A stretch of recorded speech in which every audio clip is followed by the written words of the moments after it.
Abanawa, Shabashamayim, Kwadash, Hayah, Shemka, Yahweh, Malakwatha, Taba'a, Ratazaka, Hayah, Aisha, Ba'aratazar, Kawa, Hayah, Bashamayim, Lathananawa, Lacham, Kal, Yawam, Wasalachnawa, Chaubwathnawa, Kasalachnawa, Chaubwathyanawa, Wala'a, Tabia Anawa, Manasaya 1, Abal, Hawashayanawa, Mayan, Rai, Kaya, Laka, Hamalakwa, Wa'ala, Wa'atapa Arath, La'ai Walamyam, Aman.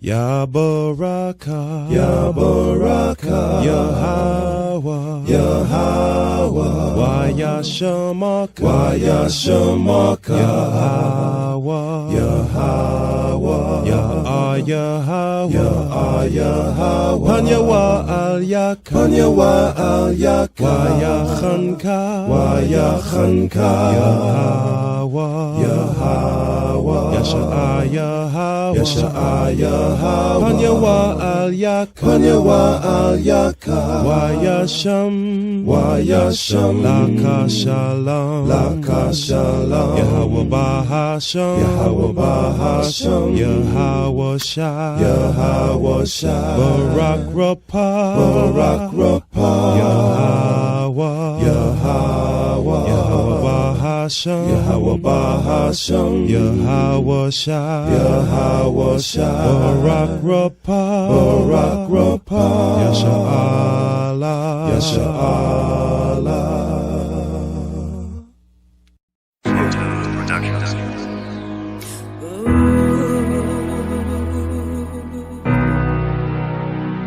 Yeah, yeah. This is a dedication. A little inspiration. Yeah, yeah. One day, when the war is won, victory will be yours. Victory's gonna be ours. It'll be yours. One day, when the kingdom comes, it'll be yours. It'll be yours. It's a long way up, Long way up. and a short way down. Just don't let nobody come and take your crown. Let 'em take your crown.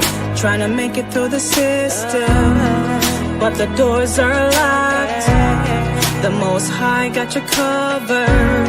You're gonna rise to the We're gonna top. rise, y'all. This battle will bring victory on with the greatest book in history. Jacob, you're great, it's no mystery. Jacob, you're great. Yeah, yeah. You know this battle has just begun. Battle's just Jacob, begun. you're hated by everyone. All But nations just hate remember us. you're the chosen son. Yeah, yeah. This song is such an inspiration. We get the kingdom though there's much tribulation. Every day I send my prayers up. I even read where Yahweh said he'd raise us up. He gave Abraham the covenants.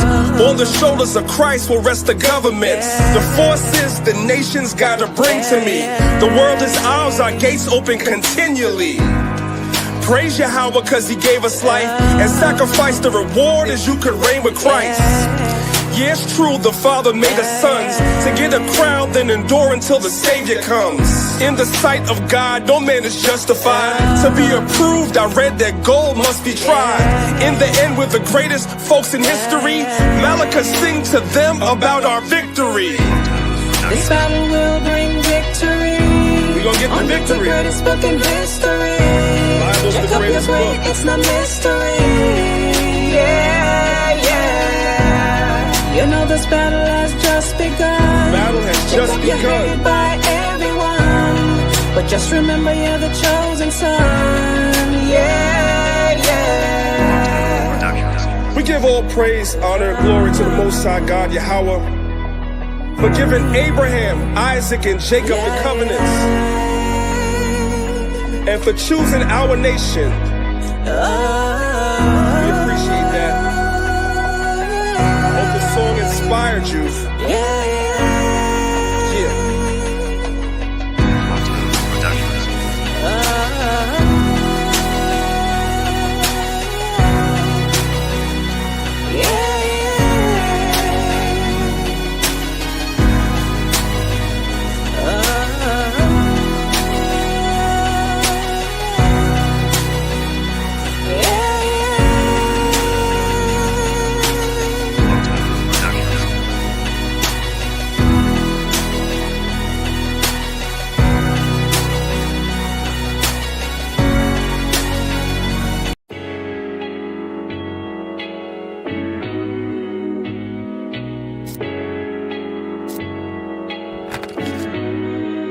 Don't say I can't have it, 'cause that just makes me want it more. Number one status. Number one. Gotta do the day, the time before. Don't be mad at me when I get it. Don't be mad, bro. You gon' be mad at me when I get it done. I'ma get it done. Don't be mad. Don't be mad that an Israelite made it. The suckers gon' talk, the cowards gon' hate it. No matter what they say, I'ma go get it done. There's really no choice if you from where I'm from. Some people gon' be glad, others gon' be mad. You juicing off the hate and relapse, so you need rehab. I could show you things, all you see is the rings. Don't get blinded by ice, my brother. Pick a lane, learn a skill that'll get you very well paid. Investing in trades like a monopoly game. All you need is your brain and be willing to change. You'll have obstacles in life, but don't look at it strange. Adapt to your environments, get well rounded. In the laws of the Most High, stay well grounded. Things happen and life goes on. Let the haters hate while you stay strong. Don't say I can't have it, 'cause that just makes me want it more. Number one status. Number one. Gotta do the day, the time before. Don't be mad at me when I get it. Don't be mad, bro. You gon' be mad at me when I get it done. I'ma get it done. Don't be mad. Do what you need to do, there's a king in you. But if talent don't work, it won't be useful. I remember the times of free school lunch. Whatever we didn't eat, moms took it for our brunch. Pops was working hard, now I know how it feels to have extra. He used to bring us meals on wheels. If you know, you know. Free things was a major help. That's why anytime I get, I always try to help. Those who are in need, who are know are sincere. It makes me feel good when they smiling from ear to ear. Let them be mad, I'm bearing my cross. All my failures was a lesson, never counted a loss. Edomites make way, cause they know I'm a boss. Sitting in the Lambo, while they sit in the porch. And they wondering how, so they try to converse. The ones that smile in your face are usually the Don't worst. say I can't have it, 'cause that just makes me want it more. Number one status. Number one. Gotta do the day, the time before. Don't be mad at me when I get it. Don't be mad, bro. You gon' be mad at me when I get it done. I'ma get it done. Don't be mad.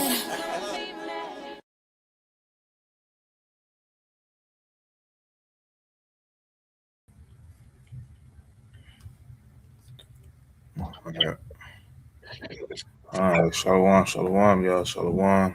Lashar Shabbat. All praises to the Most High. That we here again, back again. Very important topic to definitely discuss. My golly, got anything you want to add before we get started? Not necessarily. Just want to say good morning, everybody. Thanks for everybody coming. Send up prayers for everybody in Israel. Definitely in a time of prayer, definitely a time to gather one another, and let's get the class on. Happy Sabbath, everybody. Con. Hey, all praises, right? So just a heads up, y'all, we do have a couple more people coming on as well. So definitely don't plan for this to be like a usual Sabbath class, right? And what I mean by that, I'm not saying that we're not going over scripture, because we definitely always use scripture. We're a Bible-based people, right? We're definitely a Bible-based people. But what's actually going on is literally this is going to be like a discussion, so definitely put your inputs in the chat. Definitely going to be showing some of those as well, right? So as you can see, this class is literally, based on about suicide, right? You don't really see a lot of people talking about it too much. I haven't seen anything inside the Israelite community as far as concerning suicide, brothers being suicidal or anything of that nature. But you got to understand that these things and these thoughts are going to take place, right? Look at our conditions that we live in, right? The curses alone, which we're going to go over today, will be the reason why these thoughts even come about, right? So the first thing I want to do, let me share the screen because I want to pull up Ezekiel chapter 3, right? So let me share the screen.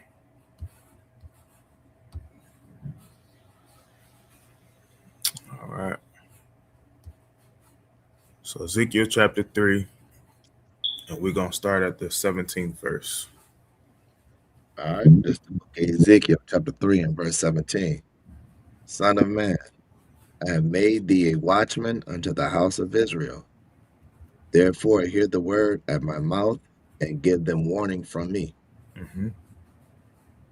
When I say unto the wicked, thou shalt surely die, and thou givest him not warning, nor speakest to warn the wicked from his wicked way, to save his life, the same wicked man shall die in his iniquity, but his blood will I require at thy hand. Go ahead. Yet, if thou warn the wicked, and turn not from his wickedness, nor from his wicked way, he shall die in his iniquity, but thou hast delivered thy soul. All right, last verse. Again, when a righteous man doth turn from his righteousness and commit iniquity, and I lay a stumbling block before him, he shall die, because thou hast not given him warning. He shall die in his sin, and his righteousness which he hath done shall not be remembered, but his blood will I require of thine hand. All right, so that's letting you know that, hey, the wicked man is going to perish. And if somebody that was righteous at a point in time goes back into his wickedness, right, and he perishes, right, that blood is required at his hand, right? So he made us watchmen, right? We have to be watchmen for one another. So topics like these have to be talked about because we have to give the wicked warning, right? And in this case, the wicked would be who? Those that do such acts as suicide, right? So let's grab this real quick. Exodus 20, going right to the law. All right. 20 and 13. All right. The book of Exodus, chapter 20 and verse 13. Thou shalt not kill. All right, read it again. Thou shalt not kill. All right, so now we know that this doesn't equate to when we go to war, because at times we are commanded to kill, right? We know at times we are literally commanded to go out, take lands from other nations, so on and so forth, right? We also are to kill those in old time, during the time of Moses, right? Those unrighteous Israelites, right? When they committed sin, they broke the Sabbath, right? They committed adultery. They did all of these things. We had to bring them before the congregation and stone them to death, right? So it's not talking about that in particular. It's literally talking about unrighteously, right? We should not kill unrighteously. So at the end of the day, these things happen, right? So I know y'all don't see priests now, right? But I'm going to play just a little small snippet of one of his old classes, right? Y'all get to see the young priests and the young elders of Ahab, right? So he is teaching this weekend, right? So let me blow it up real quick and play like 3 minutes or so. I'm going to assume that for the sake of assumption, I'm talking to Israelites that don't know the Israelites out in the world. I wouldn't expect anybody in this truth to be possibly contemplating killing yourself. If you're contemplating killing yourself, you're not in the truth. Because the Bible tells you that when you come into this truth, you're going to endure a whole lot of things. A whole lot of troubles are going to come your way. So if you're in this truth, you know that that's a part of it. So I wouldn't expect any Israelite in the knowledge to be contemplating killing himself. So this video is basically directed towards everybody else. All right. So Ecclesiastes chapter 12, read verse 7. Ecclesiastes chapter 12, verse 7. Then shall the dust return to the earth as it was. So the dust is going to return to the earth as it was. Why? Because when you go back and read the book of Genesis, the first chapter, the Bible tells you the Lord created man from what? The dust of the ground. So when the dust is going to return to the earth from whence it came. That's literal. Go ahead. And the spirit shall return unto the Most High who gave it. And the spirit that dwells inside the body, your abode, returns to the Most High that gave it. So the Most High gave you your spirit. You didn't give yourself life. The Lord gave you life. So your life is not yours to take because you didn't give yourself life. All right? From there, let's go to the book of Psalms, chapter 68, verse 20. Because now that we know that we didn't give ourselves life, let's take it a little step further. Psalms chapter 68, verse 20. Read that. Psalms chapter 68, verse 20. He that is our power is the power of salvation. The Lord is the power of salvation. The Lord is the one that's going to deliver us. He's going to deliver us out of America. And the Lord is also going to deliver us out of our troubles and out of our distresses. The Lord is going to deliver you. You cannot deliver yourself by going and hanging yourself somewhere. You cannot deliver yourself from your problems by putting a revolver to your head and blowing yourself away. Because you think your woman is out committing adultery, so now you're going to go and you're going to kill yourself. The Lord is our salvation. The Lord is going to deliver you from those problems. The Lord is going to deliver you from the financial problems that you're having. The so-called IRS decides to audit you in 2013. Now you want to kill yourself. The Lord will deliver you from that if you have faith. Go ahead.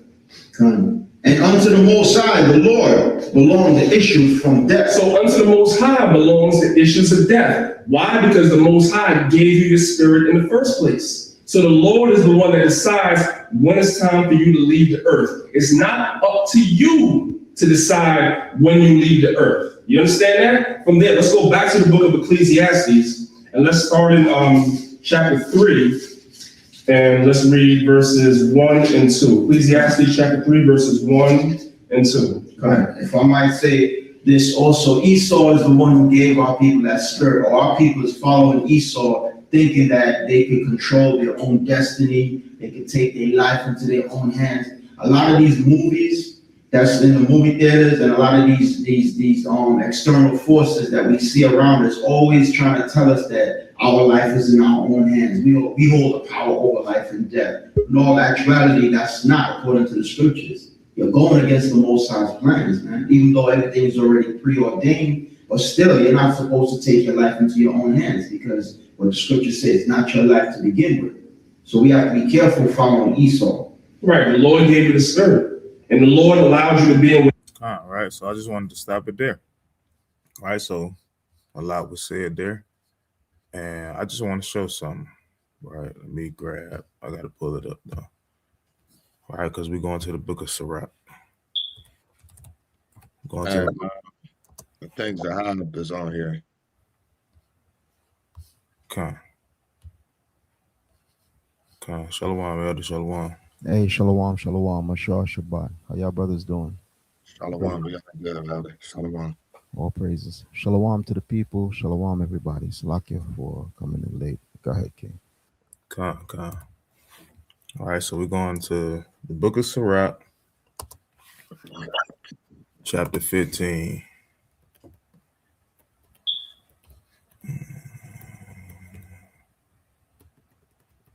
Right, because the last thing Elder literally just said on that video, right, it was that we get that spirit from Esau, right? But at the end of the day, the Lord requires us to do what he told us to do, right? So when we have that spirit, it's because we wanted it. It's not because, he gave it to us, right? So start at verse 11. All right, this is the book of Sirach. chapter 15, verse 11. Say not thou, it is through the Lord that I fell away, but thou oughtest not to do the things that he hateth. Mm-hmm. Say not thou, he have caused me to err, for he have no need of the sinful man. All right, so it's not the Lord's fault that you decided to do the things that you wanted to do, right? You decided that you can't take it anymore, so you want to check out, right? So that somebody else came in. Zakari. Yeah, I think that's Captain Zakari. Oh, I heard it. All right, shalom, Cap. All right, so let's get back to verse 13. Verse 13. The Lord hateth all abomination, and they that fear Yahweh love it not. He himself made man from the beginning and left him in the hand of his counsel. If thou wilt to keep the commandments and to perform the acceptable faithfulness, he hath set fire and water before thee. Stretch forth thy hand until whether thy wilt. All right, so stretch forth your hand to what you're going to decide to do with your life, right? We understand that that's another scripture that says that the Most High chose us, right? We did not choose him. We understand that. But then he also, again, he's even telling us now, he set these things before us for us to choose, right? If we're going to serve him, then what need is it for us to have us take ourselves out? If we're going to serve him, that means we know him, right? That means we know that these curses are put upon us, right? Which we're going to go over, right? I'm not sitting there saying that no brother should have ever had a thought of not being here before, right? That thought is different from actually committing the act of suicide, right? It's a difference. We see when we read like in the book of Jonah, right? We read in the book of Jonah, after he did what he did in Nineveh to go warn the people, he asked the Most High, hey, let me, go up under this tree and let me die, right? Because his spirit was just sore vexed from all of the wickedness that was in the land, right? So the Most High granted it to him. He didn't go out and do it himself, right? He could have did that, but he asked the Lord to do it, right? So go ahead, verse 17. Verse 17. Before man is life and death, and whether him liketh shall be given him. Keep going. Yep, we're going all the way to the end. All right. For the wisdom of the Lord is great, and he is mighty in power, and beholdeth all things. And his eyes are upon them that fear him, and he knoweth every work of man. He hath commanded no man to do wickedly. Read that again. He hath commanded no man to do wickedly. He commanded no man to take his own life. Because the scripture says that he kills, he makes alive, right? It didn't say that you do it. Because guess what? You can do one, right?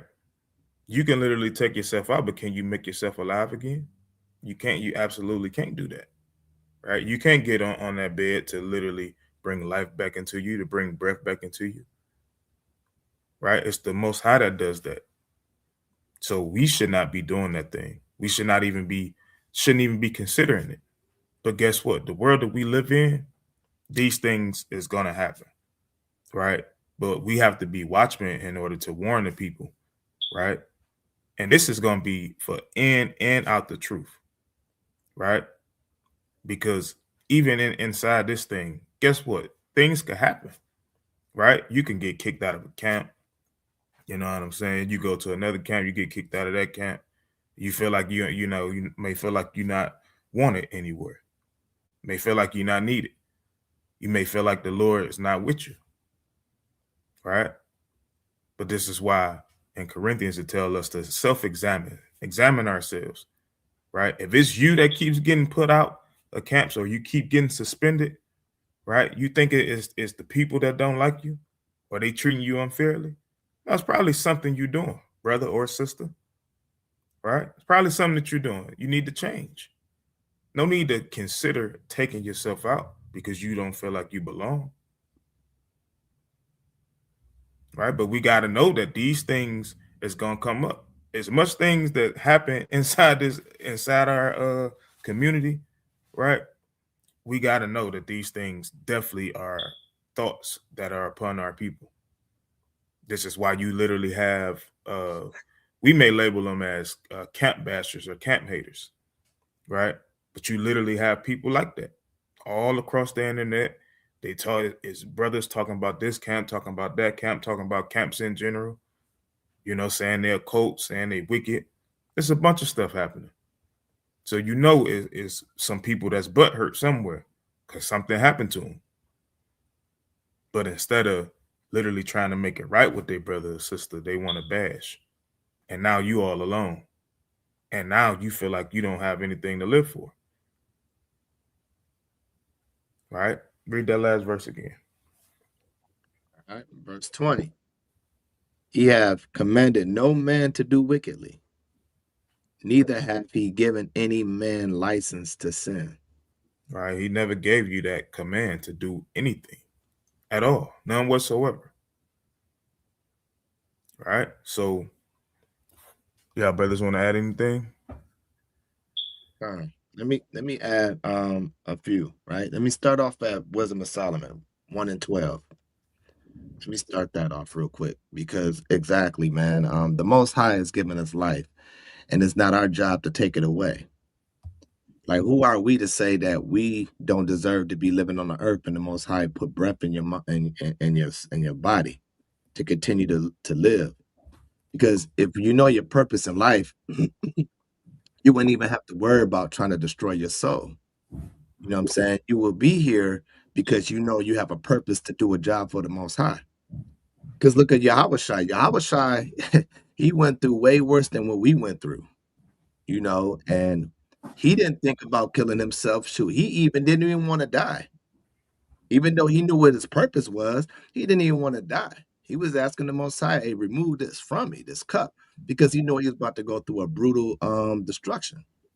So when our people go through these things time and time, we have no shelter, we have no comfort, and we the people that always try to internalize things in. Like, we don't like to go and tell people our situations. So what we do, we kind of hold our problems all to ourselves and put it in a bottle. And we put so much in the bottle to the point where the bottle will explode. You know what I'm saying? So therefore, when we don't talk, we don't know what's going on with another brother or sister. Because a lot of that stuff comes with pride. Mm-hmm. But the thing is, this is why the Most High gave us scriptures, because like it speaks in Galatians, care for other people's burdens, care for your neighbor's burdens. You know, when it speaks about these things, that's what it's for. Like, why as Israelites we internalize these things? You know what I'm saying? Again, the white man has taught us not to be shedding tears, not to to stick our chest out and be a man. You know what I'm saying? That's what our community is taught. You got to know how to be a man. You got to know you can't be weak and express your feelings. So what we do, we use that and internalize it. Then we say, since I can't talk to nobody and I want to look weak, so I'm gonna kill myself. And that's off, right? But let me get verse 12 real quick. It's the book of Wisdom of Solomon, chapter 1 and verse 12. Seek not death in the era of your life. Do not seek death in the troubles of your life. Because that's what we do. We want to destroy ourselves when we can't have it our way. Go ahead. And pour not upon yourselves destruction with the works of your hands. With the works of your hands. Whatever you've done and you can't get yourself together, then you use your own hands to destroy yourself. Right? We can't be doing stuff like that. Go ahead. For Yahweh made not death. Right. He didn't make death because he made life, right? God is not the author of death. He's the author of life, right? Go ahead. Neither hath he pleasure in the destruction of the living. Right. He don't have pleasure when we are doing our own things, not communicating with our neighbor, holding things in, having pride, walking around with a simple mindset. You know what I'm saying? He doesn't have pleasure in that, right? Because with all that, what we keep in our mind, that's when we go ahead and find a way to take ourselves out. Go ahead. For he created all things that they might have their being, Uh-huh. and the generations of the world were healthful, Healthful. Yep. and there is no poison of destruction in them, nor the kingdom of death upon the earth. Uh-huh. For righteousness is immortal. It's immortal, right? It's a spirit, right? Righteousness is a spiritual life, and this is a good life, right? When you keep God's laws, statutes, and commandments, you'll find everything good about what life is really about, right? I get it. When we around what we see on everyday basis, nah, man, this is very despairing moment what we see. Because see, when we going through all this these ailments, then we see what we going through, man, we want to be like, I want to get out of here. I can't stand to see another day. Just like what I did the class on yesterday about, hey, going on drugs. That'd be the first example. People want to kill themselves slowly. Okay. I want to go and overdose. I want to go ahead and pop some pills because I don't want to put a gun in my head or stab myself or cut myself because I know it's too painful. So they try to look for a silent death. So that's why they overdose. Right? Go ahead. But ungodly men with their works and words called it to them. For when they thought to have it their friend, they consumed to naught. Right. They consumed to anything, to nothing, right? Go ahead. And made a covenant with it. And made a deal with it. They made a deal with sin and they made a deal with death. Go ahead. Because they are worthy to take part with it. Right. They are worthy to walk hands in hand with sin, right? All right. Let me get no, just pause right there. I'll hold off. I'll hold off till later. So whatever. That'll be it. I'll lay there. Come. Elder, you want to get in there?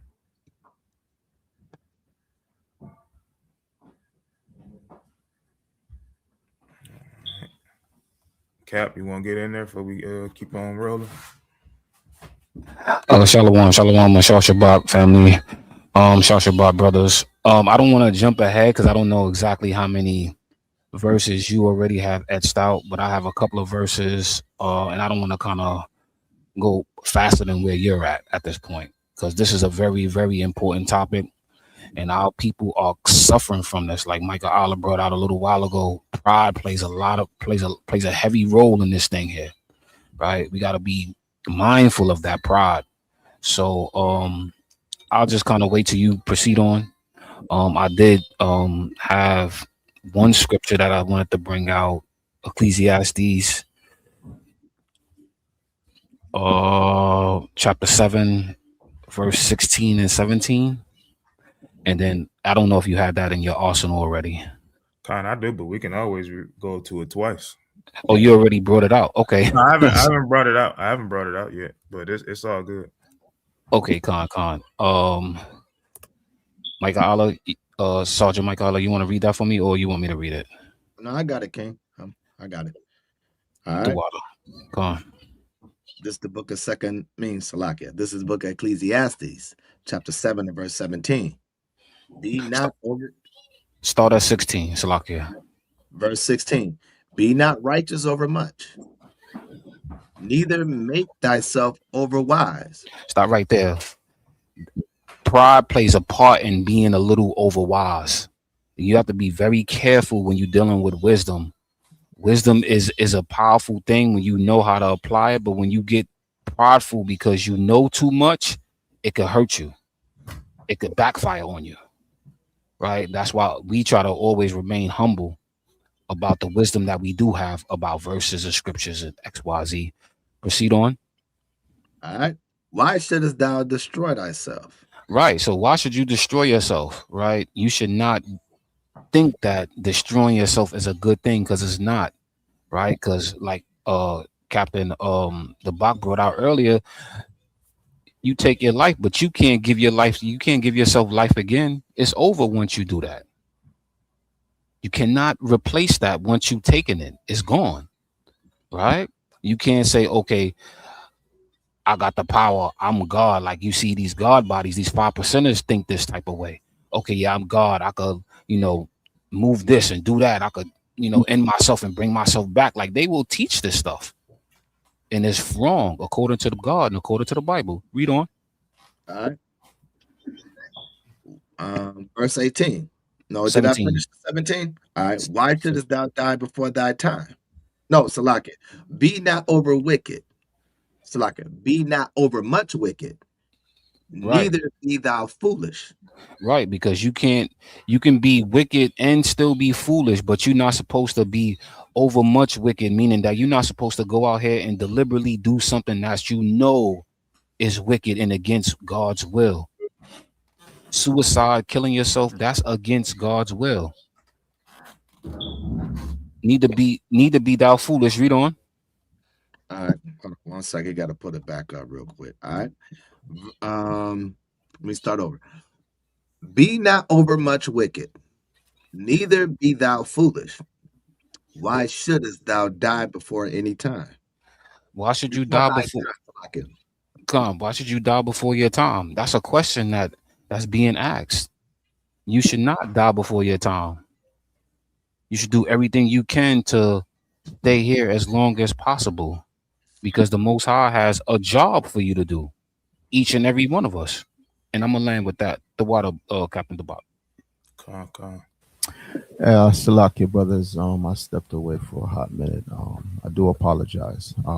But I do want to say something. But first, I want Sergeant Micah Allah just popped in if he wants to say a few words. Salakia for the tardiness. Shalom to the panel. Shalom to all of Israel. I'm glad to be a part of this subject and in this room. So, not sure what y'all covered thus far, but yeah, let's do it. You know what I mean? Khan, all praises. I'm so glad the Spirit moved you, Captain Dabak, to put this panel together, because even doing a 2-hour class, I don't think it's gonna do it justice, man. It probably got to be like, like a weekly series or something like that, because this is a serious topic that's plaguing our people, right? Now, there's different levels of mental health that plays into this. There's also the spiritual way you can look at this, right? Because it's spirits that jump on people also, that make them do these things. You know what I mean? And in addition to that, Esau doesn't help either. You understand? So I just wanted to bring that out. All right, you're 100% correct, right? And this goes into the scripture. I know, Michael Allen, man, you literally brung out a bunch of the scriptures I was using, but it's all right. You know what I'm saying? That I'm talking about last night. You know what I'm saying? So we're gonna go to one, right? Just to go off of what Elder was just saying. This is where this spirit comes from. Right? So we're going right back to Galatians chapter 5. And let's go to verse 19. All right. This is the book of Galatians, chapter 5, verse 19. Now the works of the flesh are manifest, which are these: adultery, fornication, uncleanness, lasciviousness, idolatry, witchcraft, hatred, variance, emulations, wrath, strife, seditions, heresies. Hold it right there, right? So a lot of what you was going into last night is going to be mentioned in this next video that I'm going to play, right? Mainly as far as like the witchcraft portion, you know what I'm saying? Because we got to figure out why these things happen, right? So I'm going to work backwards, right? I'm going to go on a surface level to figure out why these things happen. But then ultimately, right, we understand, right, as Israelites, these things happen because of the breaking of the commandments, right? Literally, suicide is a curse. It's a cursed thing. It's a cursed thought, right? It is. That's what it is. You got to realize this is why Paul is even speaking this in the city of Galatia, right? Because who was ruling around that time, right? You had the Greeks, you had the Romans, and we all know what they was into. You think that they were sober? You know what I'm saying? having these freak offs, they wasn't sober when they was doing that. Right? They was doing all kind of drugs and all kind of wickedness. Right? They had it back then. It's nothing new under the sun. Right? Go ahead, finish that out. Verse 20. Idolatry. No, Salakia 21. Yeah. Verse 21. Envyings, murders, drunkenness, reveling, and such like of the which I tell you before, as I have also told you in time past, that they which do such things shall not inherit the kingdom of Yahweh. Right? So they which do such thing is not, they're not getting the kingdom. Right? So let's go to let me go to this video real quick. Right? That's not it. Right here. Right? So I'm gonna play this video. Right? We're gonna listen to the whole thing because it's pretty much going into the feelings that people have, right? Feelings that people get, and before they quote unquote, commit suicide. So as watchmen, right, we gotta watch for certain signs, right? These are some of the signs that we gotta watch for. And then as even better watchmen, we also gotta watch for signs that we may not even think is there, right? We need to cover all bases. You know what I'm saying? Am I saying we gotta be psychic? No, right? Am I saying that we got to hover over people like hound dogs? No. But you never know what a simple phone call could do for a brother or sister. Just a, hey, Shalom, how you doing, King? How you doing, sis? That goes a long way, right? Especially for our brothers and sisters that's out of town. You know what I'm saying? And that's only, a couple people that's there in the state with them. You got to realize we don't make enough money to literally travel to see each other once a month, once a week. We don't make enough money for that. So those phone calls could literally be you talking to brother or sister off the ledge and not even knowing it. Because like Mike Allah said, your pride is not going to let you go and talk to people, right? Your pride not going to do it. So sometimes as watchmen, right, as us looking out for one another, because we remember in the book of Judges, we had to police one another, right? We was our own police. It wasn't no authorities over us. We had judges, right? And the judges, and then also the people with the judges, we watched over each other. And that's something that we got away from, right? So this is why these things started to happen and creep up in our community, right? So let's play this. Ever wondered how many silent battles go unnoticed? Suicide is a whispered temptation, inviting the tired, the unwary, the disgraced to enter its quiet door, said psychologist Dr. K. Redfield Jameson. True enough, if you click this video, you're most likely feeling the same way, right? Life can be a roller coaster of emotions, and everyone experiences ups and downs. However, there are moments when you may find yourself grappling with thoughts about ending it all. While active suicide ideation is a more overt cry for help, passive suicide ideation often lurks in the shadows, manifesting in subtle signs that may be easily overlooked. It involves thoughts of death without a specific plan or intent to act on those thoughts, making it harder to identify. See that? So it's literally, she said, it's active, right? You may be thinking about doing those thoughts, but you didn't necessarily commit the act, right? And in this community, when we look at the curses, the things that surround us, right? A lot of us may not be fortunate to not stay in a quote unquote hood. You know what I'm saying? What about the people that wake up, they go outside, and the first thing you see is trash everywhere, right? You have people literally coming into your neighborhoods, dumping their trash, all because they don't have enough room in their trash can before trash day, right? You have these Edomites that don't want their dogs no more. They come out and let their dogs loose. I've seen it. I grew up in the projects. Come out, let their dogs loose. Now their dogs is just stray dogs around the neighborhood. And don't nobody really know nothing about these dogs. They could be vicious. Some of the children got bit by dogs. Things of that nature. You wake up, you see drug needles, pin needles, all outside, right? You can't tell me this thought never crossed your mind to say, hey, I don't want to be here no more. Right? It happens. Right? It's a normal thing. It's literally what I would even call a normal thought in captivity. Right? But nobody talks about it. We go on every day, right? We just put a basketball in our kids' hands, right? Back in my day.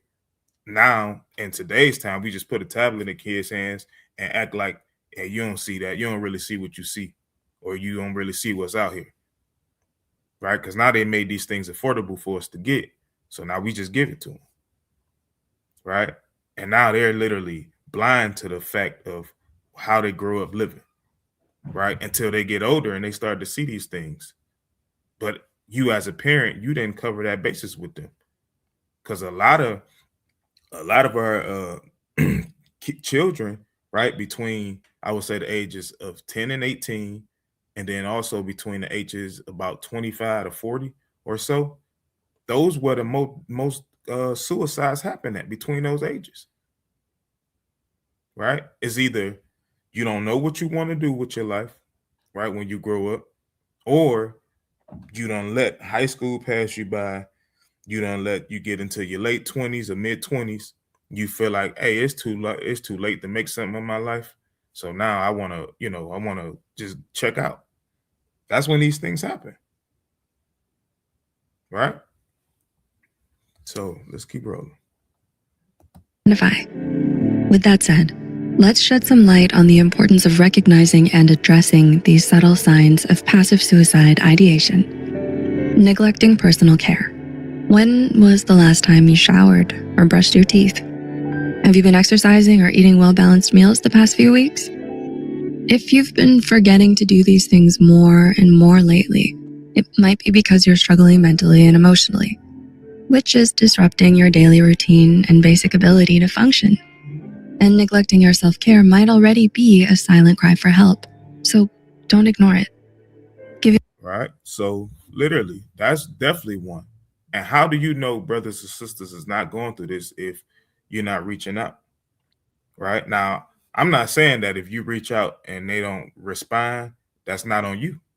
Right? It's not your fault if brothers and sisters don't respond, don't pick up the phone, all right, or don't call you back. But if you haven't heard from a brother or sister a while, this is why I'm glad our elders pushed this.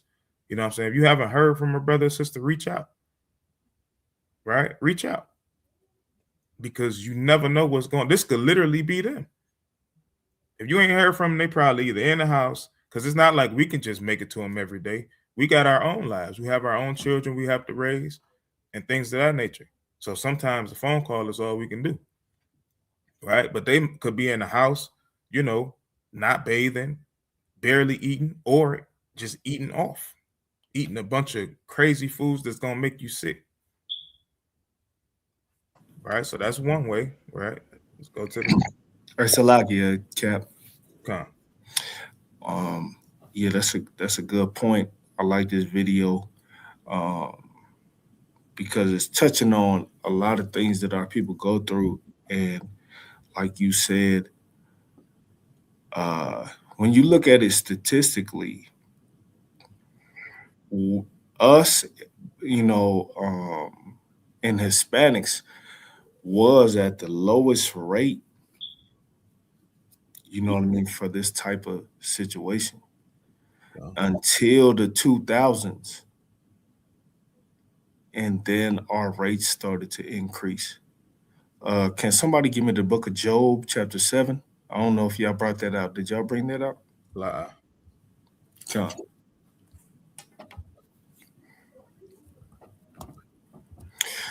And the reason I'm bringing this out is because our brothers felt this way too. Like you said, Debak, whether you live in the hood or the projects or just things going on in your life, right? Mental stability is very important, and somebody got to be there. Y'all know the book of Job. Nobody was there. He had two partners that was talking about him and stuff like that. His wife was against him and everything with all that he was going through, right? Uh, All right, so give me 14 through 16. All right, this is the book of Job, chapter 7 and verse 14. Then thou scarest me with dreams and terrifiest me through visions, so that my soul chooses strangling and death rather than my life. I loathe it. I would not live always. Let me alone, for my days are vanity. What is man? You said all the way to 17, Mike? 16. Oh, End of somebody- 16. All right. I'll read it again. Verse 16. I loathe it. I will not live always. Let me alone, for my days are vanity. You see what I'm saying? Like Job wanted to die. You know what I mean? Because of what he was going through. He ain't understand what he was going through. Remember, he comes to the Most High and he's like, remember, he was like, I don't know what I did, but I must have did something wrong. And he wanted to die. This is how a lot of our people think and a lot of our people groom themselves. You see what I'm saying? Especially if they're not like accepted in the world, especially if they're separated from the world. You know what I mean? If you grow up a certain way, so on and so forth. I'm gonna be honest, I got a little sister that has that type of mindset. You know what I'm saying? And I try to be very, very cautious with her because of that mindset. So yeah, this is very important. Do me a favor, give me Jonah chapter 4, verse 3.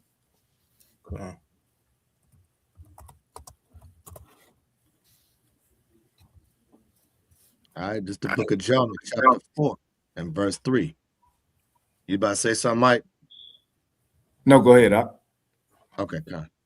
Therefore, now, O Lord, take, I beseech thee, my life from me, for it is better for me to die than to live. See what I'm saying? This is how our people think sometimes. What difference does it make if I'm here or not? You see what I'm saying? If you go to the chapter prior to this, you know what I mean? He already was talking to the people. Some of them listened, some of them didn't. You see what I'm saying? And he's like, oh, man, you know, I might as well be gone. What difference does it make if I'm here or not? This is what's put on the table for our people. You see what I'm saying? Our circumstances affect us. A big problem with us is we have mental health issues, right? Like PTSD and stuff like that. And we don't really know it and we don't understand it. And the generations become weaker and weaker. So they're subject to this type of thing immediately. Con, and if I could also add to this, the age we're living in with this technology is not helping. Hey, Slakia Captain, I know you probably got that lined up also because I see you going into certain things. I just wanted to bring that out too, man. This technology ain't helping. It's not. I I heard on the news, somebody went to Chat GPT and was asking them questions, and the answers they got, they ended up taking their life. You see what I'm saying? So we gotta be on guard, man. Teach our children, man. I know you got this already, but I just wanted to bring it out. Let me get Proverbs 3 and 5. We gotta teach our children from when they're young, right? To be on guard so when they get older and they turn into adolescents, right? They could use this because the scriptures is life. But when you veer away from life and you leave the commandments, the ends thereof is death, right? You want me to read or somebody read that for me? Yeah, I'll read. All right, this is the book of Proverbs, chapter 3 and verse 5. Trust in the Lord with all thine heart, and lean not unto thine own understanding. Right. Don't try to solve your own mental problems. Right. Lean not on your own understanding, because most of the times your own understanding is what kind of led you down the wrong path anyway. Right. You can't trust your mind. Can't trust your heart. The scriptures say the heart is deceitful above all things. And we know in Hebrew, the heart, it really means your mind. It's not talking about that organ that pumps blood. That organ doesn't think, right? People say, oh, my heart got broken. Really? Is it that thing that pumps blood in your chest got broken? Or is it your mind that got broken? So when we talk about the heart, when the Bible talks about the heart is deceitful, it's talking about your mind. So with that being said, we can't lean into our own understanding. Now, I will say this: when you're a child or you're a young adult, let's say young adult, adolescence, right? You think you know it all. I got it. Well, he ain't a teenager no more. My son is in his early 20s. He just turned 20. They think they know it all. And that's the age range where they lean on their own understanding and they quick to fall into despair. Why? Because they don't trust in the Lord with all thine heart. Even though I taught him and you could teach them, they still want to see what's out there. They still want to rebel, so to speak, and go out there, right? And that's when they encounter different things, like the technology that Esau is pushing, like, I don't know if you're going to touch on this, the medication that Esau pushes also. I don't know if he was going into that, Debak, but that medication also it helps push people down that path of suicide.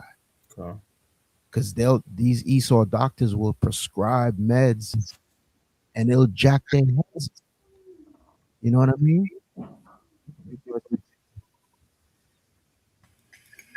Elder, hey, like I said, I got a sister that deals with this, right? She takes meds for depression, for now she takes meds for lupus, and she's starting to have kidney problems and stuff like that. And I was like, those meds are killing you. Right. And I'm like, you get into these states to where you want to harm yourself and you don't understand where it's coming from. She's only 21 years old, Elder. Yeah. Yeah, that's the age, man. Yeah. That's the age, because they're grown per se, physically they're grown by Esau's law and society. They grown. Once they're 18, they could move out, they could do their own thing, right? But what do you know at 20, 21? What do you know? You know some things, but you don't know a lot. And if you consulting Chat GPT and you on video games, you playing like what's I'm not a video game dude. What's that? Call of Duty or all them things. And if you're not grounded in the scriptures, right? You know who be entering them chats, all type of Edomites and these heathens and other nations, and they be, you know what I mean? People be depressed and they try to take it out with by submerging themselves in the games and things of that nature. It's a death spiral because they leaning on their own understanding. Let me get verse 6, Proverbs 3 and 6.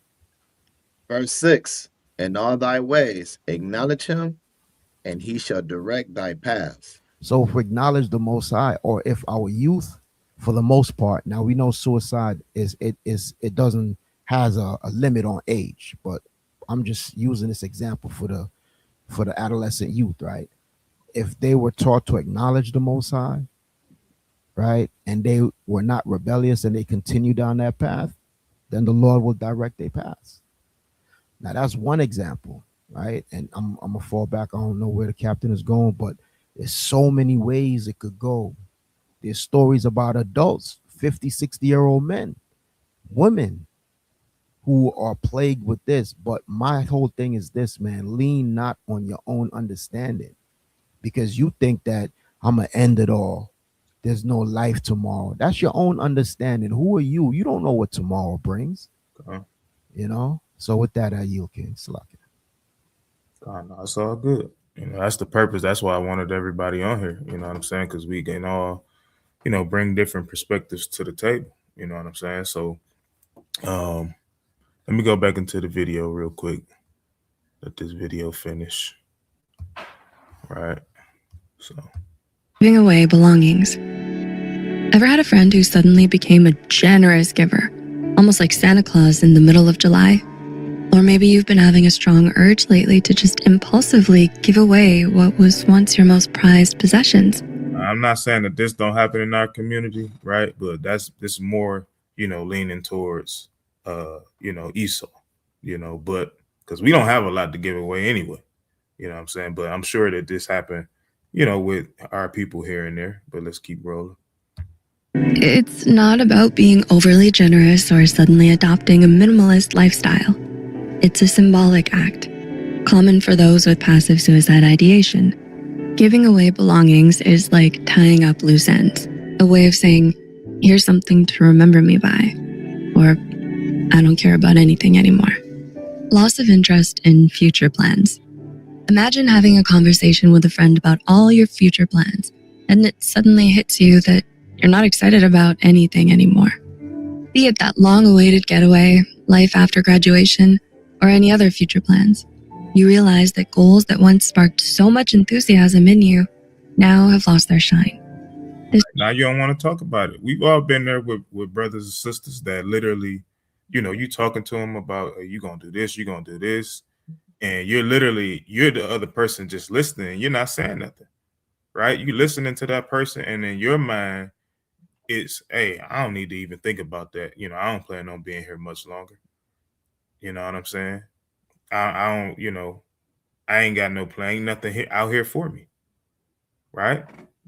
And we can even take this thing into coming into the knowledge of the truth, right? You come into the knowledge of the truth because we say that we're living in the last days, or the scriptures say that we're living in the last days and things of that nature, right? You automatically think, hey, man, Yahushua coming back soon. Hey, so I don't got to work. I ain't really got to go out. I ain't got to do nothing. And now you in this truth all jacked up, right? You homeless. You ain't got this. You ain't got a pot to piss in, right? Because you wanted to literally sit there and misunderstand what prophecy was really saying, right? Just because you're in this thing and just because you know that Yahushua is going to come back, right, and get us up out of here, you don't have no idea when the hour or day is, right? So you're supposed to continue, right? Jeremiah speaks on it. You're supposed to continue to work, right? To do things, you can make plans, right? You're supposed to continue these things. But guess what? I'm sure it's a brother out there somewhere, right, that literally sat there and said, hey, man, it's literally, especially when the year 2019 came, right? They wanted to say, hey, we got here 1619. Hey, 2019, that's 400 years. Hey, man, we finna get ready to get out of here. You know what I'm saying? Not really realizing that even during the time of Exodus, right? We was in that land for over 400 years, right? Was it a 400-year mark exactly? It absolutely wasn't. It was more than that, right? The Most High, he's not being direct when he says 400 years. It could be 407. Hell, it could be 499 for all we know, right? You continue to move forward, right? And you progress. But when you don't do it, these things set in. And now before you know it, you realize like, hey, I ain't got nothing. I might as well, you know, I need to end it all. Nah, don't lean to your own understanding like the elder brought out. Could I ask something, Captain, real quick before you continue with the video? Con. I wanted to say something too also. Go ahead, King. So I just want two scriptures real quick. I want to bring out 2 Timothy 2, verse 3. I don't know if you had that on your list, Captain DeBach. Okay, because what you just said was very important, right? And what the elder also said, right? in this walk and in this truth, when you come, we all know the scripture, prepared ourselves for temptation, right? Temptation is also a form of being tried, right? So let me 2 Timothy 2 verse 3. I just want one from there, and then I'm gonna go to 2nd Ezra real quick. All right, this is the book of 2 Timothy, chapter 2, and verse 3. Thou therefore endure hardness as a good soldier of Amashiach Yahushua. So it's gonna be hard times we gotta deal with. Everything ain't gonna be smooth sailing and green pastures. There's a duality to this thing. Some days will be harder than others. Some days will ride smooth. Some days will be good, right? Our people that go through these anxieties and go through these pridefulness, and they want to, take their life. They looking at it always in a hard aspect. Oh, this is hard. I can't deal with this, and they going through a lot. They are going through a lot emotionally, mentally. Like the elder said, it's all in their mind. A lot of times, it's their mind. It's not their actual heart. They in a state of mourning as well as in a state of uncertainty. They don't know what's going on and what to expect. That's why we gotta kind of stay grounded in these scriptures, because it lets us know what's happening. It lets us know what's going on, right? It lets us know what we gotta deal with. We gotta deal with temptation. We gotta deal with hard times. We gotta deal with good times. We gotta deal with the whole shebang. It's a whole thing, right? It's not just one thing. We have to endure hardness as a good soldier of Hamashiach Yahushua, right? We got to endure these hard things. What did Christ go through? Christ went through hell on earth when he was being tormented and tortured and being whipped. He went through a lot, and he knew that was going to happen. And that's why he told the Father, if it's the other way, take this cup from me. But if not, I will do thy will. Right? Because even he understood that it was going to be a trial and a tribulation he had to go through. So why wouldn't we have to go through that? So therefore, when we facing not like the box said, we're going to go through those type of thoughts. When you having those thoughts, reach out. Don't let pride set in and say, nah, I don't want to talk about that. I don't want nobody to think I'm weak, or I don't want nobody to think I'm soft, or whatever it may be. Reach out, right? Talk to somebody. Make a call, whoever you feel closest to in the congregation or around you, make the call. If not, like the Captain Box said, we gonna call people as well. That's why the elders implemented that call. Make that call every week. Check in, so we could just know what's going on mentally with you, as well as going on if you just want to talk about something. Right? I got one more scripture, and then I'm gonna pass it to the elder. I want 2nd Ezra 7. Verse 7 and 8. Salakia, Cap. Yeah, once you read this, I wanted to comment on that. Oh, you want to comment now, or you want to wait for me to read it? Yeah, no, go ahead. While Captain DeBach pulling it up, and you're absolutely correct, man. Us, especially us on this panel, right?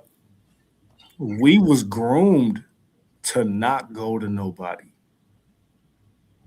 You know what I'm saying? Our upbringing told us not to seek counsel, not to seek therapy, not to seek that type of thing. You know what I'm saying? What we was told to do when we was growing up, walk it off, suck it up, stuff like that. You know what I'm saying? Not knowing that was detrimental to our mental stability. You know what I'm saying? And then you get in these mind states, and then it trickles down to your children and so on and so forth. This is why statistically these things trickle down, and it starts to become younger and younger that these people start to act on these types of mental instabilities. You know what I'm saying?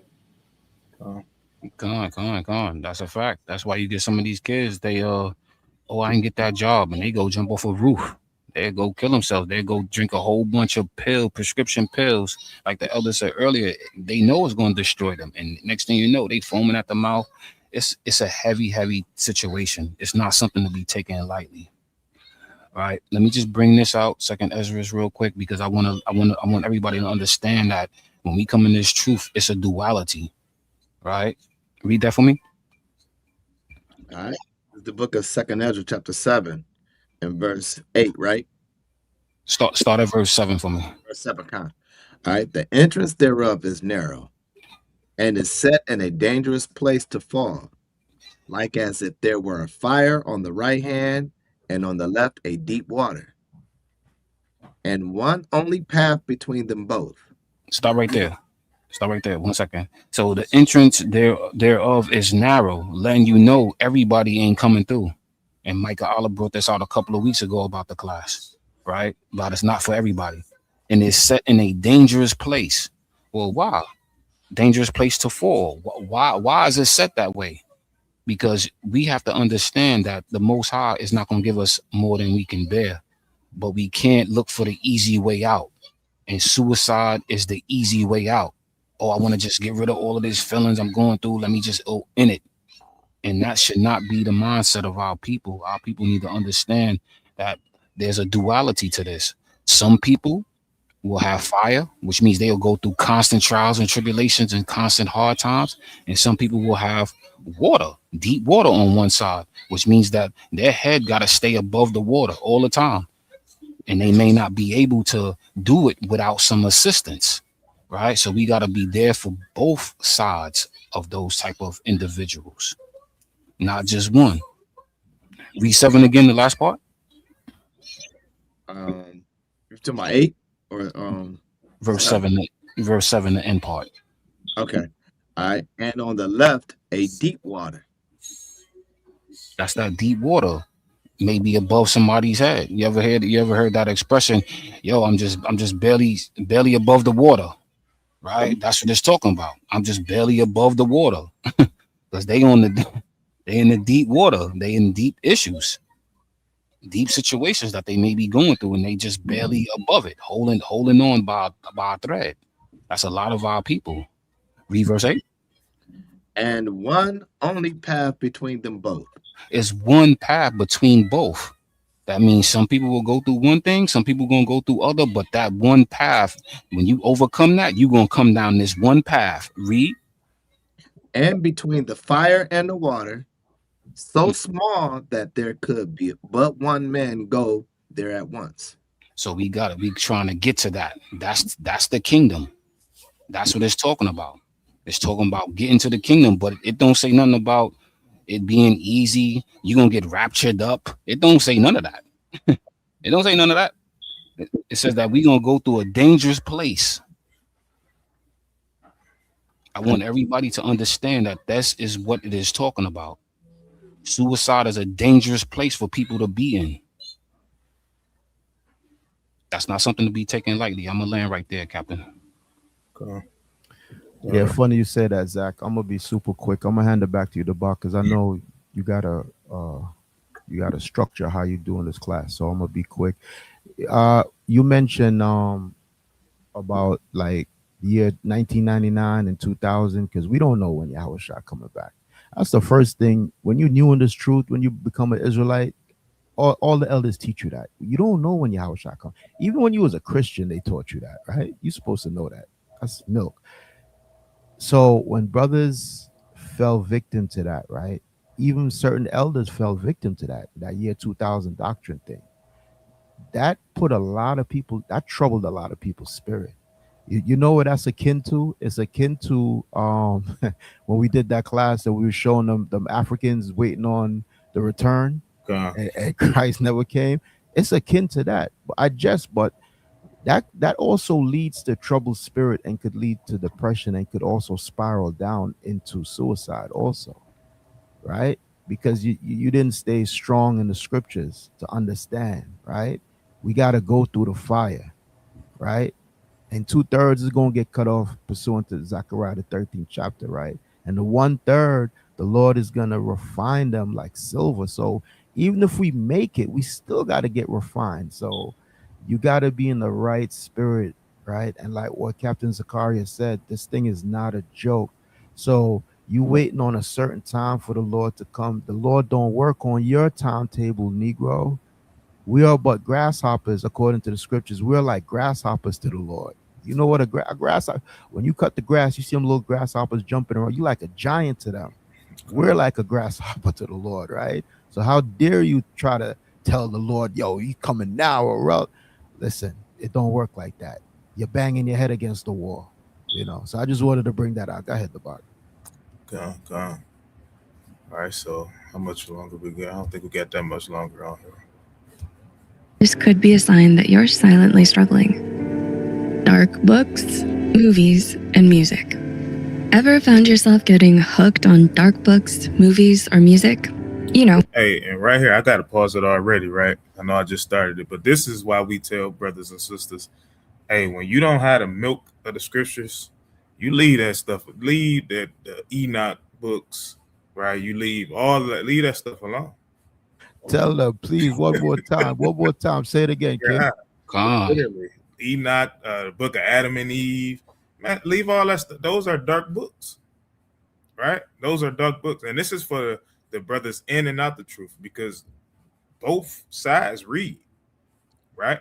Both sides read. We living in a time of information, right? So it's either they're reading a book or they're reading a quote or they seen a clip on the internet that kind of got them looking at stuff like that.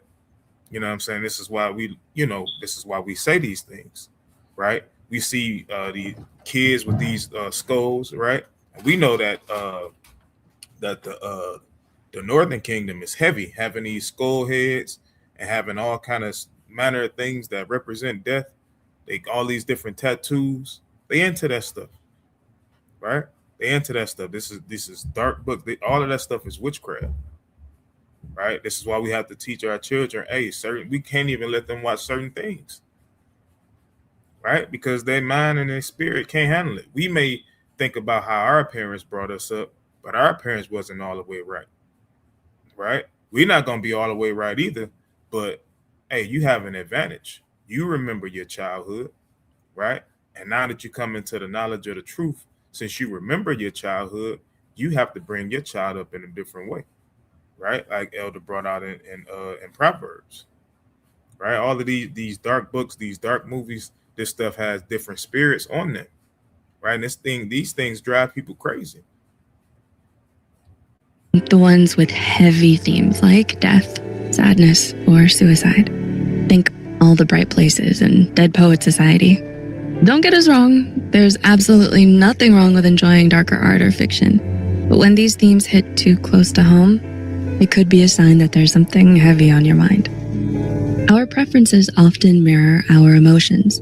So if darker content starts feeling too relatable, it might hint at underlying feelings. It's essential to recognize when your interests become a reflection of what's going on in your heart and mind, potentially indicating passive suicidal ideation. Dark artistic expression. Similarly, if you're a creative person, your passive suicidal ideation may manifest in your artistic expression, whether you're a writer, artist, photographer, or musician. A recurring theme of self-harm and death in these things you create can be a cause for concern. Artistic expression is a powerful outlet, but when it consistently revolves around self-harm and death, it could be your way of reaching out for understanding. Extreme risk-taking. All right, so just pausing it right there. If you literally have children, right, you know what your children into, right? And a lot of that stuff they push, what's the name of that stuff, them little skeleton dial thing, Monster High. You know what I'm saying? You got young girls, they, into Monster High, right? Into the, skeleton bones. They drawing on themselves. They're doing all of these different kind of things, right? This is why you have to go in and talk to them. You teach these commandments to them. They're not drawing all over themselves, all over they in school. They have a notebook full of drawings. You know what I'm saying? They're not listening to nothing the teacher's saying. And you open that notebook, it's full of skeleton bones. You know what I'm saying? What they call them, little dark children that be wearing their little Gothic. Yeah, gothic, emo. Emo, yeah, I can't stand that, man. Is emo short for emotion? Somebody educate me in the chat. Is that what it means, brother? I don't know. I don't know either. I don't know either. I don't know. Is that the little weirdos? They put their hair over their face, like they perm their hair and put it. Yeah, and they have on little leather pants with chains on them. Just That's all a spirit, man. Yeah, that's a wicked spirit. You know what I'm saying? It's literally a wicked spirit to have. And when your child is into these things, because it's mostly, teenagers, you know what I'm saying, that's into those kind of things. And you gotta kind of be on it, right? In every single aspect. So go ahead. I don't know. No, I just was gonna say, your answer got answered, Elder. At Maccabee CV said, yes, emo is emotion, aka emo rap. Gun. I understand. Yeah, I get it, but me, I can't. My dad, man, my dad was rigid as hell, man. My dad did not spare the rod with me. Young, I didn't understand, but I'm glad he was like that, man. I'm glad now that I'm a man, looking back, I'm like, thank you. That kept me on the straight and narrow, even though I did my fair share of dirt. But the point is, like, maybe we should be a little bit stricter, right? Like the scripture said, bend them while they are young, right? So that when you see them going down that emo path, you got to kind of like pull them to the side. You could be stern but fair, depending if you have a daughter or a son. You could be fair but stern with them. Let them know that ain't the way, man. Like you said, Debak, you see them with skeletons and things of that nature. Yeah, that's a red flag. That's when you pull them to the side. Go ahead, King. Okay. Right. King behavior. Ever notice someone doing wild stuff out of the blue, like speeding, drunk driving, binge partying, or doing drugs? Sometimes when people are hurting inside, they try extreme things as a sort of escape. It's like their mind is saying, let's break free from this pain.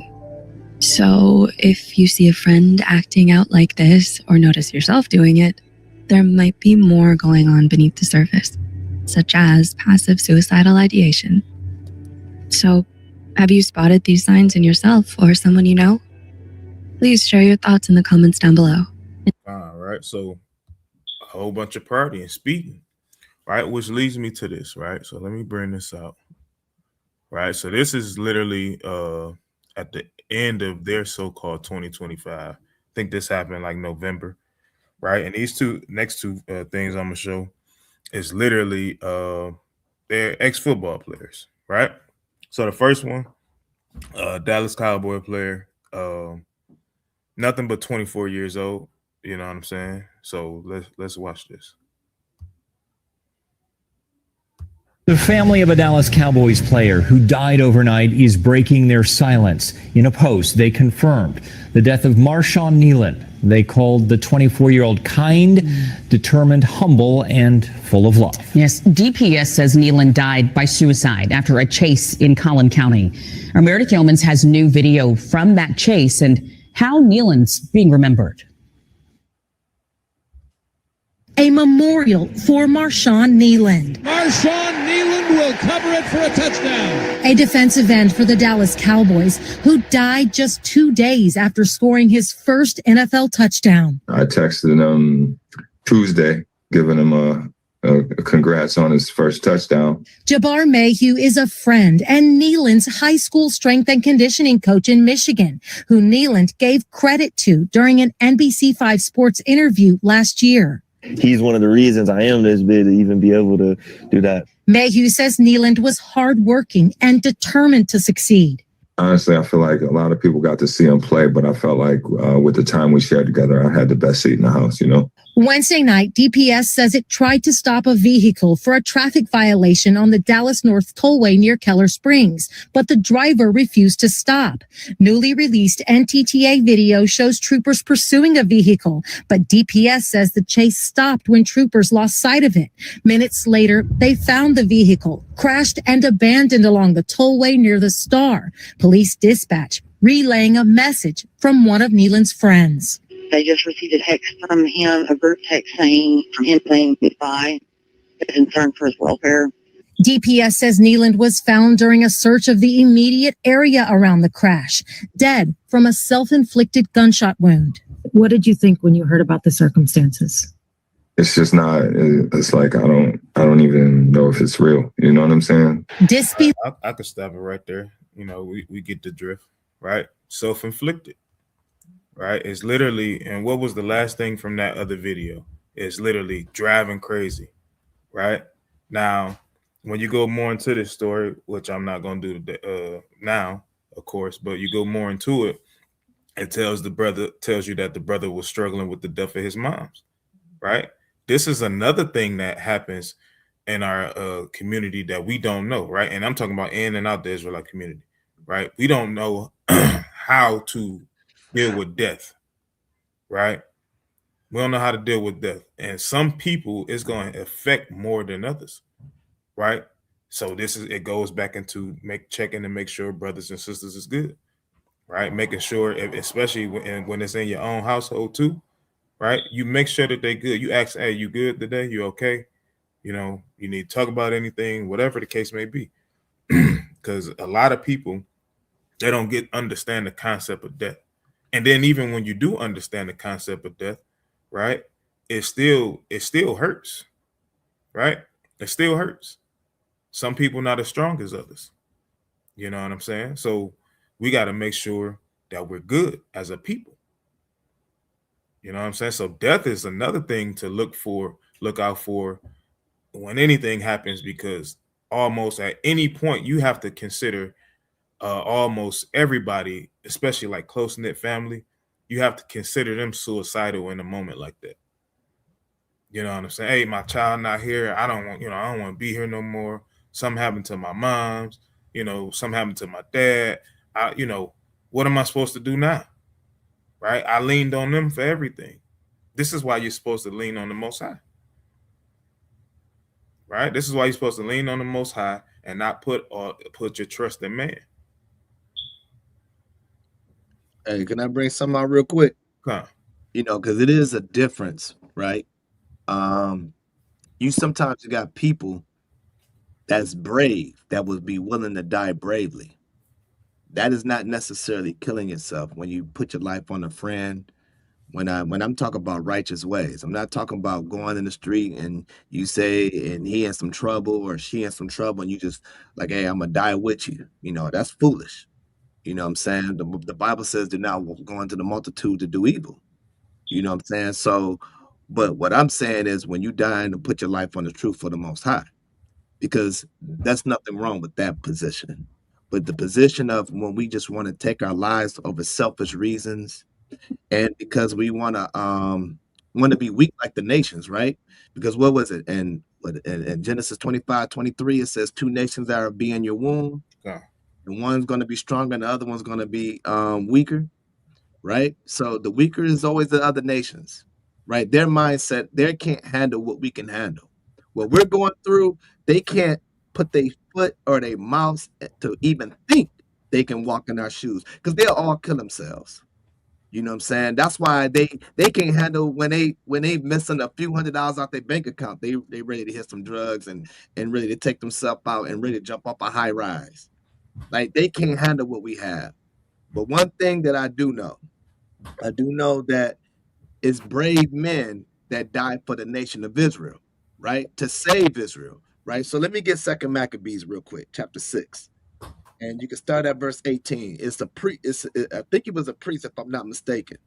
Eleazar, right? I want to bring him out for a reason, because sometimes taking your life because of you want to be brave for the nation of Israel, that is not committing suicide, right? Because that's showing that you're loving your people. And when you are dealing with people that's going through these things, you have to be very delicate having these conversations with them, especially when you know what I'm saying? You just can't be a hard nose and be like, man, get it together, or just go ahead and kill yourself. What you waiting on? We can't talk like that. We got to know how to talk to one another. We got to know how to embrace and even find a cure for one another, especially when it comes to these scriptures. Start at verse 18. Maccabees, 2 Maccabees, chapter 6. Chapter 6, not chapter 8. Oh my God. Hey, I agree with you. When I was younger, I was stupid. So if a person talked about killing themselves, I used to be like, shit, go do it. Okay. You know what I'm saying? Like, you weak. Go ahead and do it. I ain't understand what they might have been going through. You know what I'm saying? And that's why I said earlier, like the way we was groomed, you know, we really had no understanding. We had no idea. You know what I mean? Coming into the truth, then became an understanding. You know what I'm saying? But yep, you're absolutely correct, Doc. No, those are facts because when we were growing up, that's what we did. We laughed when we heard it because we didn't take it serious. Like, man, you ain't about to do it, whatever. And then you find out they're really serious, then you like jaw drop. You know what I'm saying? Again, not knowing this truth, man, you're bound to give all kind of bad advice. No kind of encouragement. You're bound to give all kind of bad advice. Let me get 18 real quick. That's the book of 2 Maccabees, chapter 6 and verse 18. Eleazar, one of the principal scribes, an aged man, and of a well-favored countenance, was constrained to open his mouth and to eat swine's flesh. Mm-hmm. But he, choosing rather to die gloriously. You did what? Choosing rather to die gloriously. To die gloriously, willingly, right? Because when you're doing the righteous thing, you're choosing to die for the Most High, right? When the Most High said, and I might butcher it because I'm not a good quoter when it comes to scripture, who gonna stand for me, right? So that also means who gonna die for me, right? He not saying like who gonna go out there and grab some pills and overdose on it or drink up your life away. He said who gonna stand for me and speak righteous and put your life on the line and die for me when the time comes. If it's your time, right? Go ahead. But choosing rather to die gloriously than to live stained with such an abomination, spit it forth and came of his own accord to the torment. Right, because you're going to have times where, that's like what they're doing. They're trying to force him to eat this swine because they sacrifice it to another god.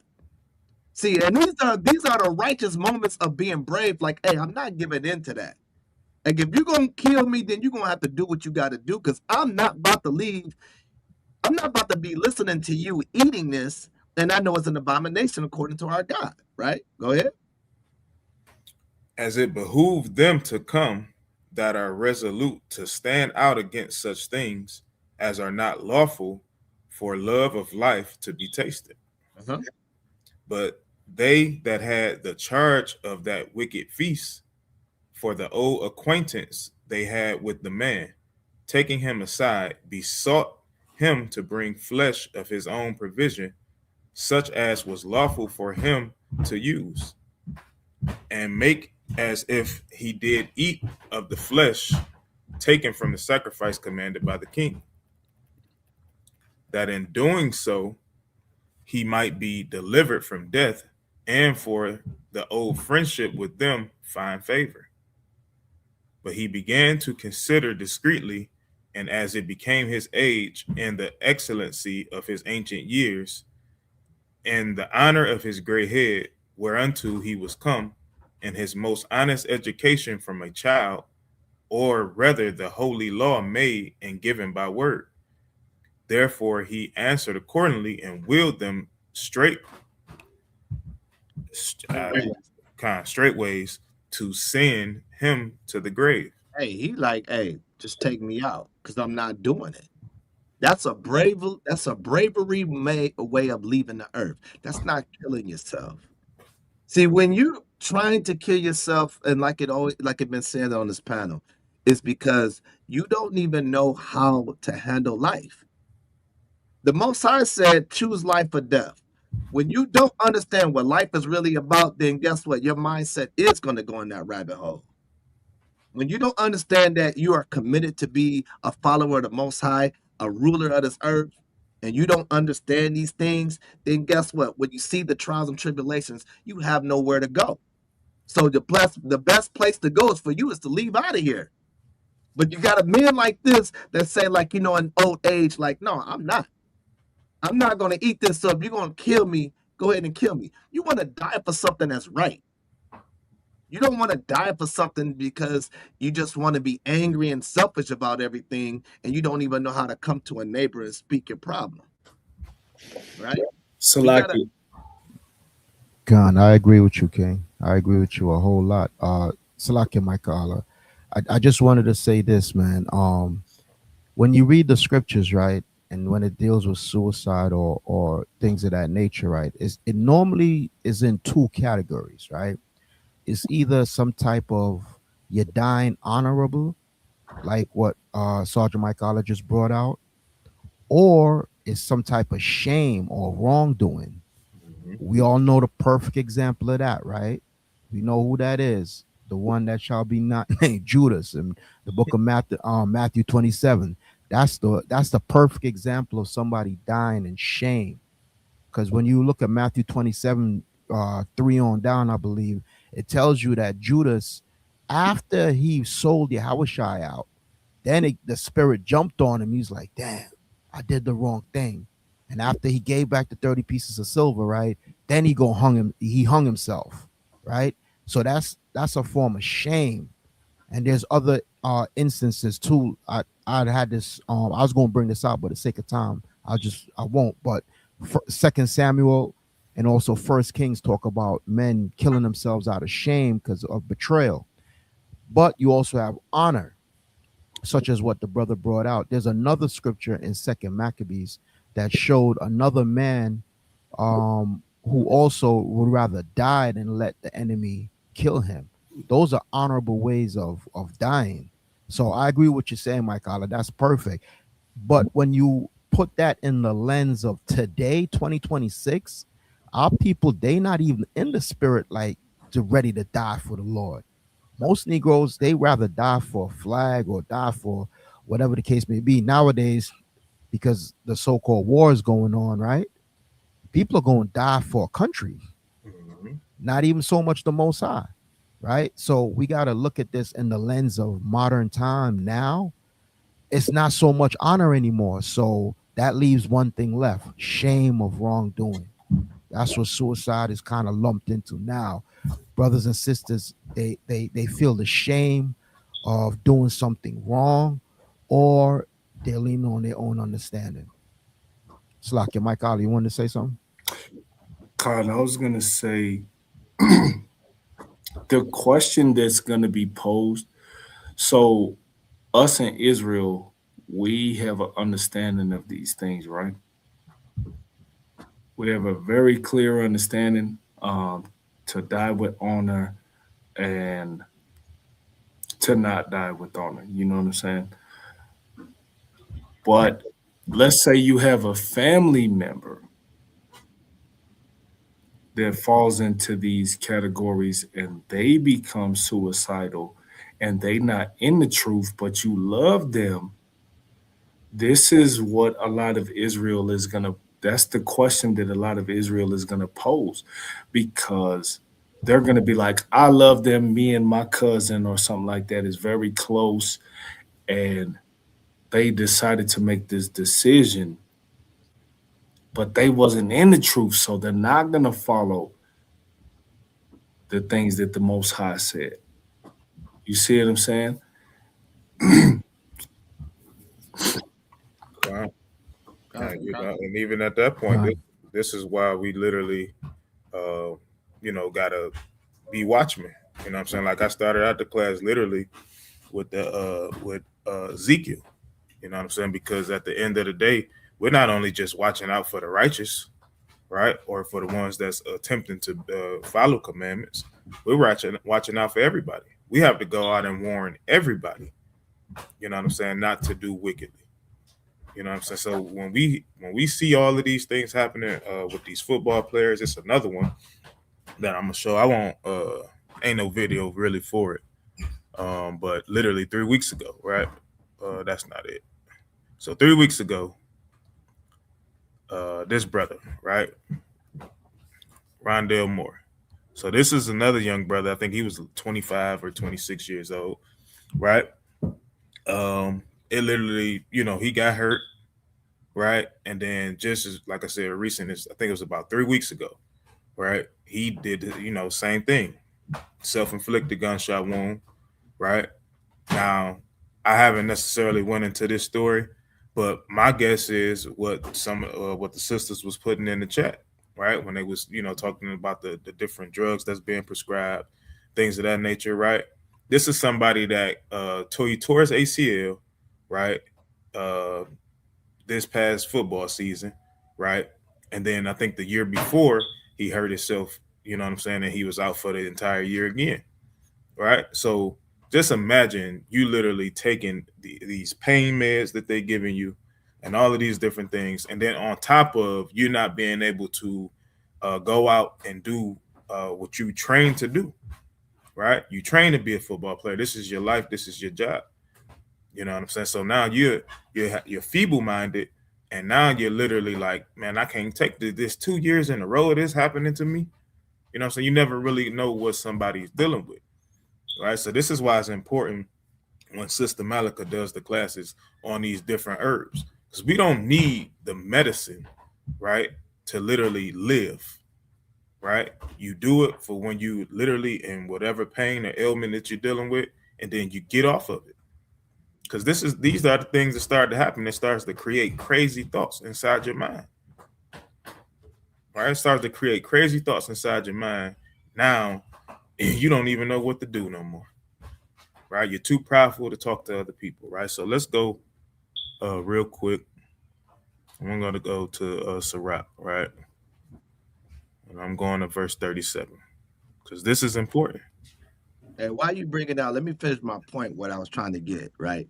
So go ahead and get what you was going to get. But my whole point of bringing Eleazar out was to show you that, hey, it's men that can die bravely, right? And if you read into that chapter, you see that it was expressing to show how we should not follow and start doing things what we're not supposed to do. And that's us as a community. We should be standing out there like we're supposed to do, is bring the scriptures out to the whole entire world. That's our job. Our job is to reach the people. And our job is to gather everybody, because that's showing a brave mindset that we are going against the grain, against this world, and against the evil, wicked things that's coming from our enemy. Our job is to be brave like that. That was the example I was kind of going into, so we can change the narrative, because no one's stepping up and speaking for our own people. So yeah, is we in the world of a situation where no one's wants to listen, and everybody want to go through here and go through Google to find out how to live life? Absolutely. But for us as leaders, we have to step up and we have to make a stand so we can change the chapter, because when the world's teaching our young ones thinking this is the way to go. So it's our job, again, like you said earlier, being a watchman. We have to be watchmen and leaders over the young, over the old, and to the women. And I'll land there. Okay. Right, you're 100% correct. And this is why we have to push them, right? We have to push them to literally do this thing, right? So start at verse 7. This Sirach 34. All right, this is the book of Sirach, chapter 37. You said verse 4? Yeah, 30. Actually, Sirach, 37 and verse 7. All right, this is the book of Sirach, chapter 37 and verse 7. Every counselor extolleth counsel, but there is some that counsel for himself. Beware of a counselor, and know before what need he have, for he will counsel for himself, lest he cast the lot upon thee. And say unto thee, why thy way is good. And afterward he stand on the other side to see what shall befall thee. All right, so we gotta literally push brothers towards counsel, right? But you also, when you're doing that, the brother has to be proven, right? You can't just counsel with a brother that's been in the truth for 1 year, for 1 month. Right, just because y'all cool, y'all grew up together, now he doesn't have the right scriptures to give you, right? Next thing you know, he could be doing it literally to overthrow you one day, because he wants to take your position, right? So yes, we push people to counsel, but as we're pushing the counsel, brothers and sisters, beware of brothers like this, right? Because this thing is here. And guess what happens from counsel like this, right?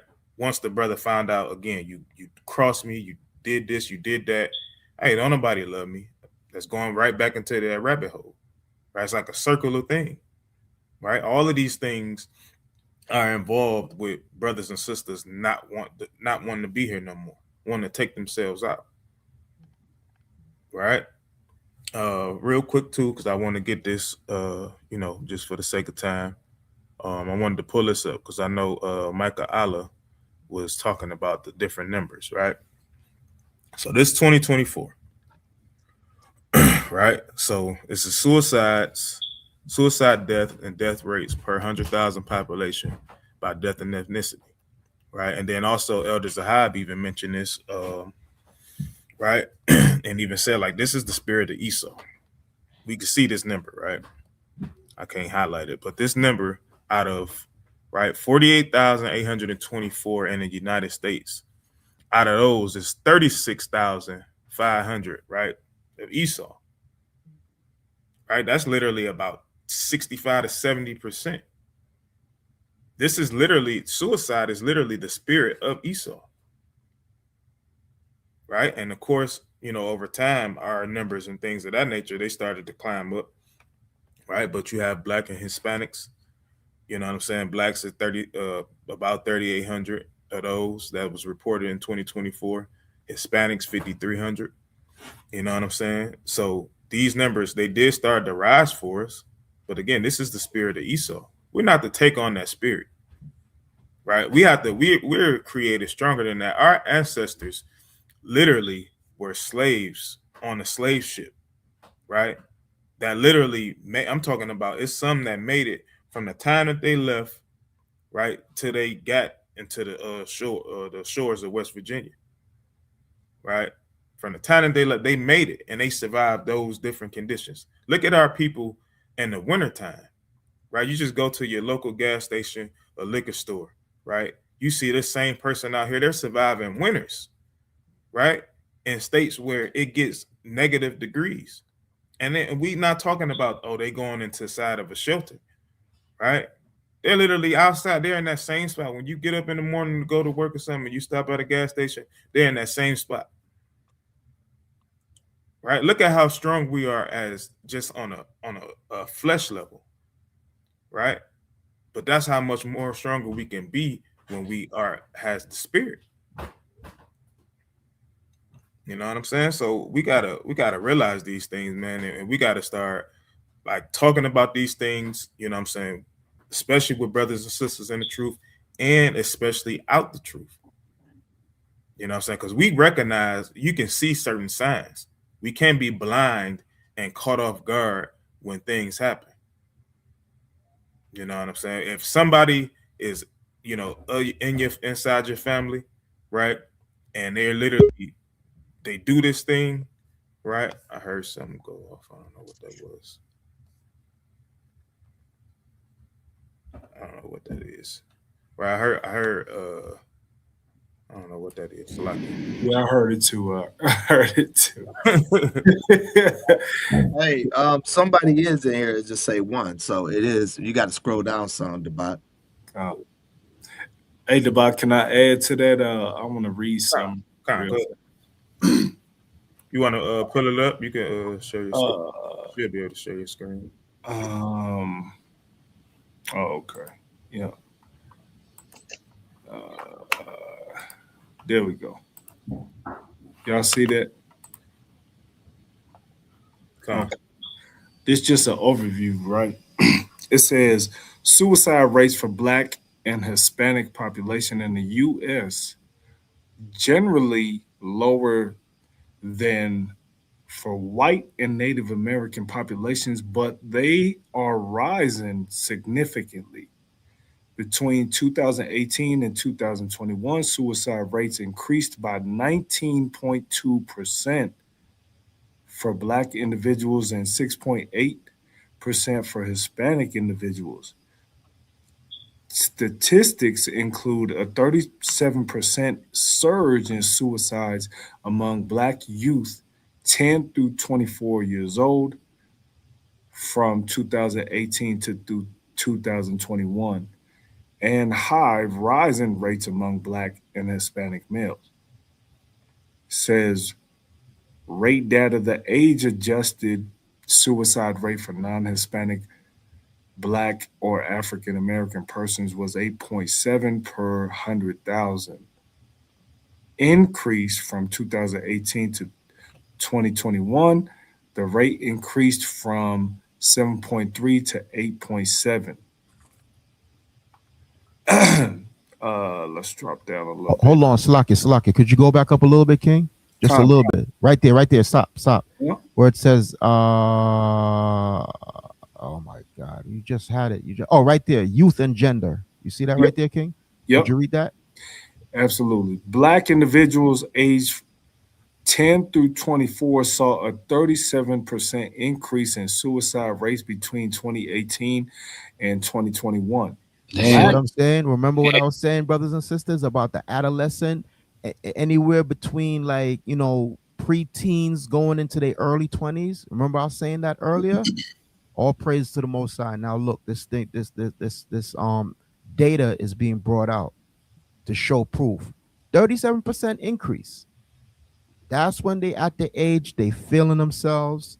Yo, you can't tell them nothing. I want to go experience what life is about. And that's when the enemy is throwing so much things at them. And I'm gonna stand on this. This technology right now, it has demonic influences. Trust me when I tell you that, brothers and sisters. We are adults, so we know how when we use social media, things of that nature, we can cut it off. You got a cutoff switch, right? A little bit of this, a little bit of that. At least most of us, I should say. For youth, and your mind is still developing, and you're absorbing social media, and all you want to do is deal with that, you will easily succumb. You will succumb to the wiles of the devil. You will succumb to a lot of this technology and a lot of these underhanded issues and topics they pushing, like what Captain Dabak brought out earlier in the first video, when you seeing themes in these videos about death and destruction and demonic and all paranormal activity, all that foolishness, right? You add that to video games, you add that to chat rooms, music, it just never stops. And I think the ages between 10 and 24, that's the perfect age for them to attack. So I just wanted to bring that out. Real quick, if I may. Shalom, brothers, by the way. It's Priest, by the way. Shalom, brothers. Priest. Hey, yeah, hold on. I'm not going to take away from what y'all are doing. Y'all in the spirit. Y'all doing an amazing job. I just want to share just a couple of things. I'm going to pass it right back to Captain Dabak after I'm done, if you guys don't mind. Hey, whoever is sharing the screen, can you scroll to the top, please? Absolutely. So we're looking at the ratio from between 2018 and 2021, according to what this is showing us, right? Now, you guys can stop sharing for 1 second. I'm going to share. I want you guys to keep in mind that's 2018 to 2021, right? So the suicide rates were about 19%, according to what that was saying. Now, I'm going to share my screen for a second. I want to show you guys something. I'm going to share my entire screen because I'm going to toggle from tab to tab. Right. So the first thing I want to show you guys is that in 2022, according to the CDC, which did not exist many years ago, there were 49,000 suicides in the United States, right? Which averaged about 14.3%. For every 100,000 individuals, 14.3 people would commit suicide. This is in 2022. I want to come to the tab right here. During the time of the Great Depression, which is around 1932, the average of people killing themselves was higher. Now, I haven't looked at the website Dabak was using, that he was showing the percentage of Black people versus white people, but I have a sneaking suspicion if we looked at the suicide rate in 1932, the people that were killing themselves because of finances and not being able to pay bills, that was at 22.1%, which is higher than ever. This is the highest percentage-wise rate of suicide ever, was during the Great Depression, and white people were killing them. They're not used to struggle the way we are. Going back to what Dabak was talking about earlier, where we're used to coming out of a house and seeing needles and trash and all these different things, and we're not able to pay bills, whatever. We are used to this. So under normal circumstances, when there's financial trouble, we don't kill ourselves, but white people do because they're not used to this. I want you guys to understand that. Well, this is coming back. And the reason why I came in is because back then, this is mainly white folks offer themselves. But now, because black people are more likely to offer themselves as well, when the Bible speaks about what's getting ready to come, where there's going to be less jobs, there's going to be less this, less that, we're not going to be able to support ourselves financially, so forth and so on. We already know a lot of our people are going to be more likely to kill themselves, not because it's in our nature, but because this is what white folks do. And a lot of our people basically pattern themselves up for white people do. I can't make it. I'm not being able to pay my bills, whatever. She got me on child support, whatever the situation might be, and they kill themselves. This is very, very important. That's why this class is so, so beautiful. And I'm glad that brothers did this class because it's very, very important, because the mindset of our people have changed because we have followed after these other nations. And when we can't make it, as opposed to before in ancient times and even in more modern times, when we couldn't make it, we made a way where there was no way. That was our mindset back then. But now we've adopted the mindset of white folks. And that's why brothers are doing this class. You can't have that mindset because we already know what's going to come. Things are going to get hard, right? There may be times when you may not in the future eat for a day or two. That's just is what it is, right? There may be so much food. You have a family. You as the man, you can't eat to make sure your wife and your children eat, right? So forth and so on. We already know what's coming. The Bible speaks about this. There's going to be famines, pestilences, etc., etc. That still is not a reason to kill yourself whatsoever. We can't follow the pattern of white people. This is what they did. They killed themselves when financially they couldn't make ends meet during the Great Depression. These things are about to come back and circle again. So even if there's not a pattern of Israelites offering themselves the way there is of so-called white people, this class is still important to tell our people that you are already being prepared and groomed and letting you know through the scriptures that these things are going to come back. When things happen to you, take it cheerfully. Let's go to the next tab. This is Sirach chapter 2, verse 1. It says, "My son, if thou come to serve the Lord, prepare thy soul for temptation. Set thy heart aright, constantly endure, and make not haste in the time of trouble." As soon as trouble comes, you're ready to off yourself because things are not going your way. Wrong. Cleave unto him, meaning understand that the Most High has you in this position, and it might be to refine you. And depart not away, that thou mayest be increased at thy last end. And whatsoever is brought upon thee, take cheerfully, and be patient when thou art changed to a low estate. Real quick, I'm being slain right now. I'm just being honest with you. I'm being slain right now. I'm going through things. I'm being slain right now. And myself and Elazar Zaha, we bounce things off each other. A couple of months ago, it was him. He was going through something. I ain't gonna say what. And he caught me in the midst of what he's going through. And he was like, "Paris, I'm going, this is going, whatever." And I talked to the brother, whatever. And now I find myself in the same position. And just Friday, I was texting him and I was laughing at myself. "Hey, bro, look at him. I was on 10 and now I'm on 3. I've been brought low." And we're just laughing about it because that's what it is. That's what it is.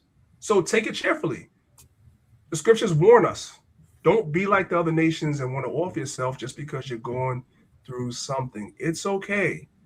Things happen, right? And these things are prophesied to happen again. There's going to be some things that we're all going to go through again in the future. It is still not a reason to kill yourself. It's still not a reason to have pity on yourself. You got to kind of laugh at it and get through it and move on. But the difference between us and other nations is we have patience and comfort of the scriptures. A lot of our people that are not in the truth, they don't have that. The other nations definitely don't have that. But let's use the scriptures for what they are. Read about what happened to our forefathers. Read Hebrews chapter 11, where our foreparents were going through different things and how they overcome. That's what Hebrews 11 is for. It says we have such a great cloud of witnesses. And you go down and you read about all the things that our forefathers and foremothers experienced and overcame. And that is our mandate today. You're going to go through things, you experience it and overcome. And as y'all brother said earlier, I'll land right here. Also be that brother or sister that is there for other brothers and sisters that's going through some things, and to give them that same strength, check in on them, call them, so forth and so on, and help them be able to overcome as well. Hey, brothers, beautiful class. I think there's definitely a need for a part 2 or maybe even a part 3 because there's so much nuance to this topic. You brothers did a great job. I'm gonna land with that. Debak, you got it, bro. Okay. Right. Definitely 100% correct. We definitely groomed for it, right? And we've been groomed. Let me pull my screen back up. Right. So, or no, this is my screen. Slacky. That was my fault. I was still sharing. That's my bad. You got it, bro. Yeah. You're good now. Okay. All right. So let's go to the curses. Right. We got to figure out exactly where this came from, where this mindset came from. Right. We know what verse 15 says, do 28 and 15, right? But let's keep going. Let's see. Some things happen. Right. So let's pick it up at verse 20 and we're gonna jump. All right. This is the book of Deuteronomy, chapter 28 and verse 20. The Lord shall send upon thee cursing, vexation, and rebuke, in all that thou settest thy hand unto for to do, until thou be destroyed, and until thou perish quickly, because of the wickedness of thy doings, whereby thou hast forsaken me. Right, because we forsaken the Most High, He's put all of these things in our mind and then embedded it into our spirit. Right. So this is where the thoughts come from. But guess what? Like Priest just said, we're literally going to be prepared for this thing. Right. When we're not eating for days, a lot of us grew up that way. Right. Our children don't necessarily have to go through what we did. And then we didn't have to go through what our parents went through either. Right. I'm sure they had plenty of nights where they probably didn't eat. You know, me as a child, I might have had a couple, here and there. It wasn't nothing like it was no food in there. I'm just being, you know what I'm saying? It was nothing that I wanted. Right. So I just decided not to eat. But you still know the struggle of not having much. Right. When you didn't have much, my mom's favorite line, go in there and fix a sandwich. Right. It's because it wasn't no food in there necessarily that she didn't cook or whatever. But hey, I just decided not to do it. It was literally us preparing ourselves through these curses. We get prepared for hard times, right? So we also got to take, as well as we take the good from the Most High, we got to take the bad as well, right? So let's jump down to verse 28. And actually, let me switch the versions real quick because I want you to read this in the GNT, right? I don't see GNT up here. Let's go to NLT.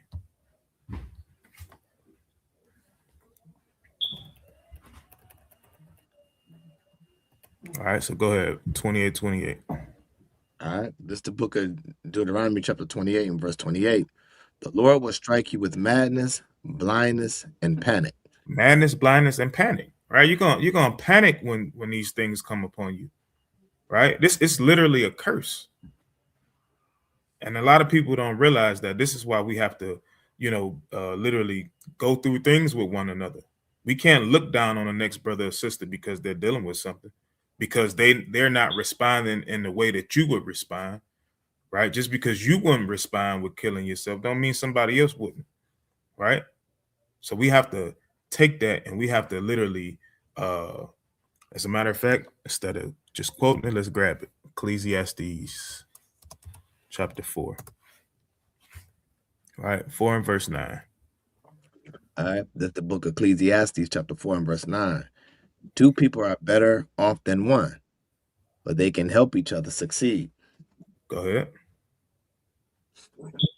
If one person falls, the other can reach out and help. See that? The other can reach out and help.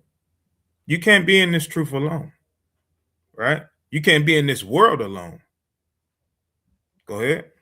But someone who falls alone is in real trouble. Why? Because there's nobody there for him, right? And the one that is alone is usually the one that either just dies off or decides to do it the quicker way and take themselves out, right? And this is why this class goes like toe to toe, with the class that you pulled out last night, because a lot of those things that you pulled out last night, is literally why people take their own lives.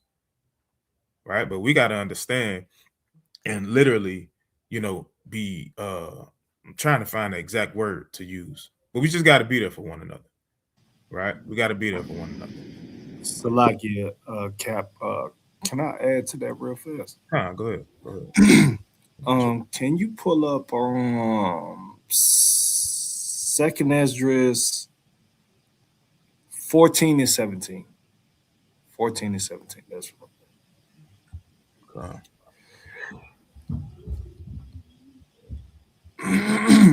It's 14, 17.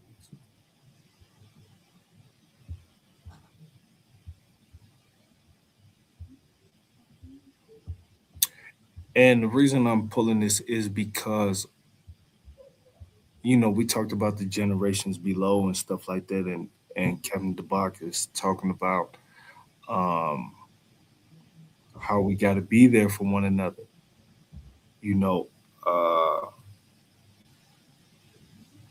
Definitely, because our generation is becoming weaker, right? Go ahead, whoever's going to read.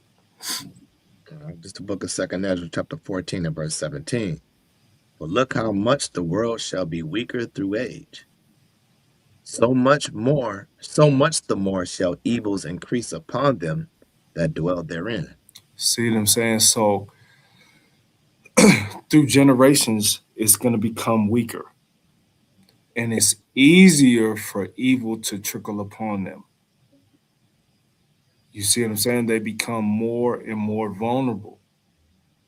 So this topic and this subject that we're talking about is very easy. You know what I'm saying? It's easy. Like the box said, they'll take the easy way out, right? It's easy for them to do that because they become weaker and weaker. You know what I'm saying? Like Elder Zahab said, with social media, with technology, and so on and so forth, we didn't have that growing up. Me, Mike, Allah, DeBach, we didn't have all that. We was outside. Okay. You know what I'm saying? So they're not. So they're becoming weaker and weaker, and it's easy for evil to get in. And then when stuff doesn't go their way, they fall subject to, like suicide and stuff like that. You know what I'm saying? So it's up to us as the older and stronger generation to try to make them step away from that type of situation. You know what I'm saying? Social media and all that type of stuff. You know what I mean? Like I try to make my sons, and they're in the prime, like 22 years old, 21 years old, stuff like that. So I try to do stuff like I'll work out with them. You know what I mean? I try to do stuff like they bring their babies over and we all chill and kick it and, you know what I mean, and talk and laugh and whatever. You know what I'm saying? Get them out of that social media. So it's our job to try to defend them from the thing that's crippling them. You see what I'm saying? Real quick, let me add to that because that's so facts. Like you have to, as parents, we have to monitor our children's business. We as parents never should say that the child has his own business. We have to be the one to interrupt their business, right? Because again, like you said, for look how much the world shall be weaker through age. Hey, the younger parents are just as weak as the younger children because they're not checking what their children is into. Right now, Google is the parent. Now the new mom now is ChatGPT now. So whatever the mom and dad says to do, it doesn't connect to what Google and ChatGPT says to a child. So we are the one that needs to infrastructure and change the whole thing because you are a parent to be ruling and showing them and making an example. So again, it's getting weaker because we're allowing technology to take over. And we are the ones that are supposed to slow that down and control it. So there's nothing wrong with being on social media, but you gotta mind your time, just like you gotta mind your time with wicked people. All right, I'll land there. Okay. All right, so I got a couple more. All right, so I'm gonna go back to Wisdom of Solomon, And I want to go to chapter 2, right? I want to go to chapter 2, and we're going to start it out at verse 1. Right? We're going to jump. I'm going to read verse 1 through 5. We jumping down to verse 20. All right. This is the book of Wisdom of Solomon, chapter 2, and starting at verse 1. For the ungodly said, reasoning with themselves, but not at right. Right? So they're not right. Right? So Solomon is letting you know, hey, this is what the ungodly is saying. They're reasoning with themselves, but they're not getting it right. But let's see what they said. Go ahead. Our life is short and tedious. This is what people that either want to commit suicide say, or before they do it, this is what they say. They say, hey, it's short and tedious, right? It don't really matter. Right? Go ahead. And in the death of a man, there is no remedy. Neither was there any man known to have returned from the grave. Right? If you do that, if you take yourself out, there's nobody come. You can't bring yourself back, like I said earlier, right? Go ahead. For we are born at all adventure, and we shall be hereafter as though we had never been. For the breath in our nostrils is as smoke, and a little spark in the moving of our heart, which being extinguished, our body shall be turned into ashes, and our spirit shall vanish as the soft air. All right. So once we off this earth, right? The spirit is gone, the flesh is gone. Right? Read this next one. And our name shall be forgotten in time, and no man shall have our works in remembrance. And our life shall pass away as the trace of a cloud, and shall be dispersed as a mist that is driven away with the beams of the sun and overcome with the heat thereof. Right. So this is what wicked people believe. Ungodly people, they believe this.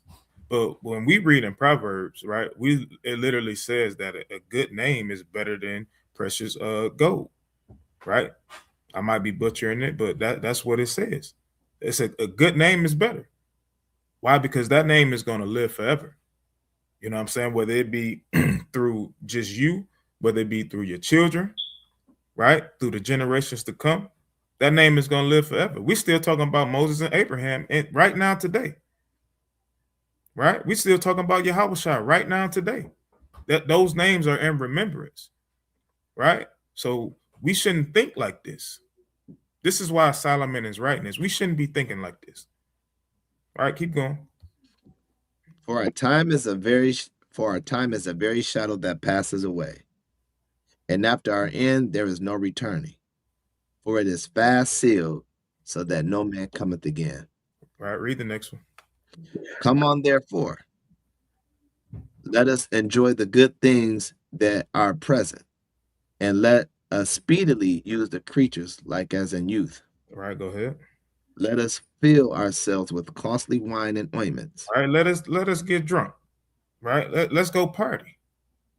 All right, go ahead. And let no flower of the spring pass by us. Right? So they're literally partying, they're doing these drugs that cause them to this action. Right? And we understand this is what the ungodly do. Right? So this is what we have to show people. Right? And we literally have to put that ball in their court and say, do you want to continue to be ungodly, or do you want to be righteous? Do you want to not keep the laws of God and choose death, or do you want to keep them and choose life? Right? Does that mean your flesh not is going to live forever? It don't necessarily mean that, because you're going to perish off of this earth. But what you're going to leave behind, right? What are you going to leave behind to show your children? What are you going to leave behind to show your congregation?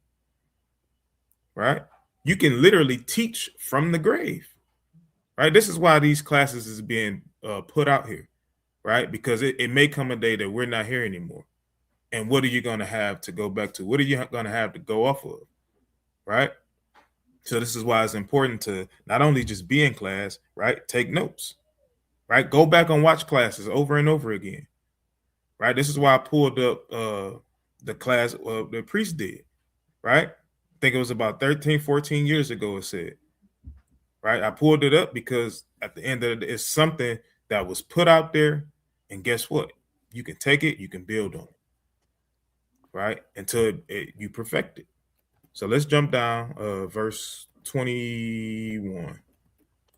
All right, verse 21.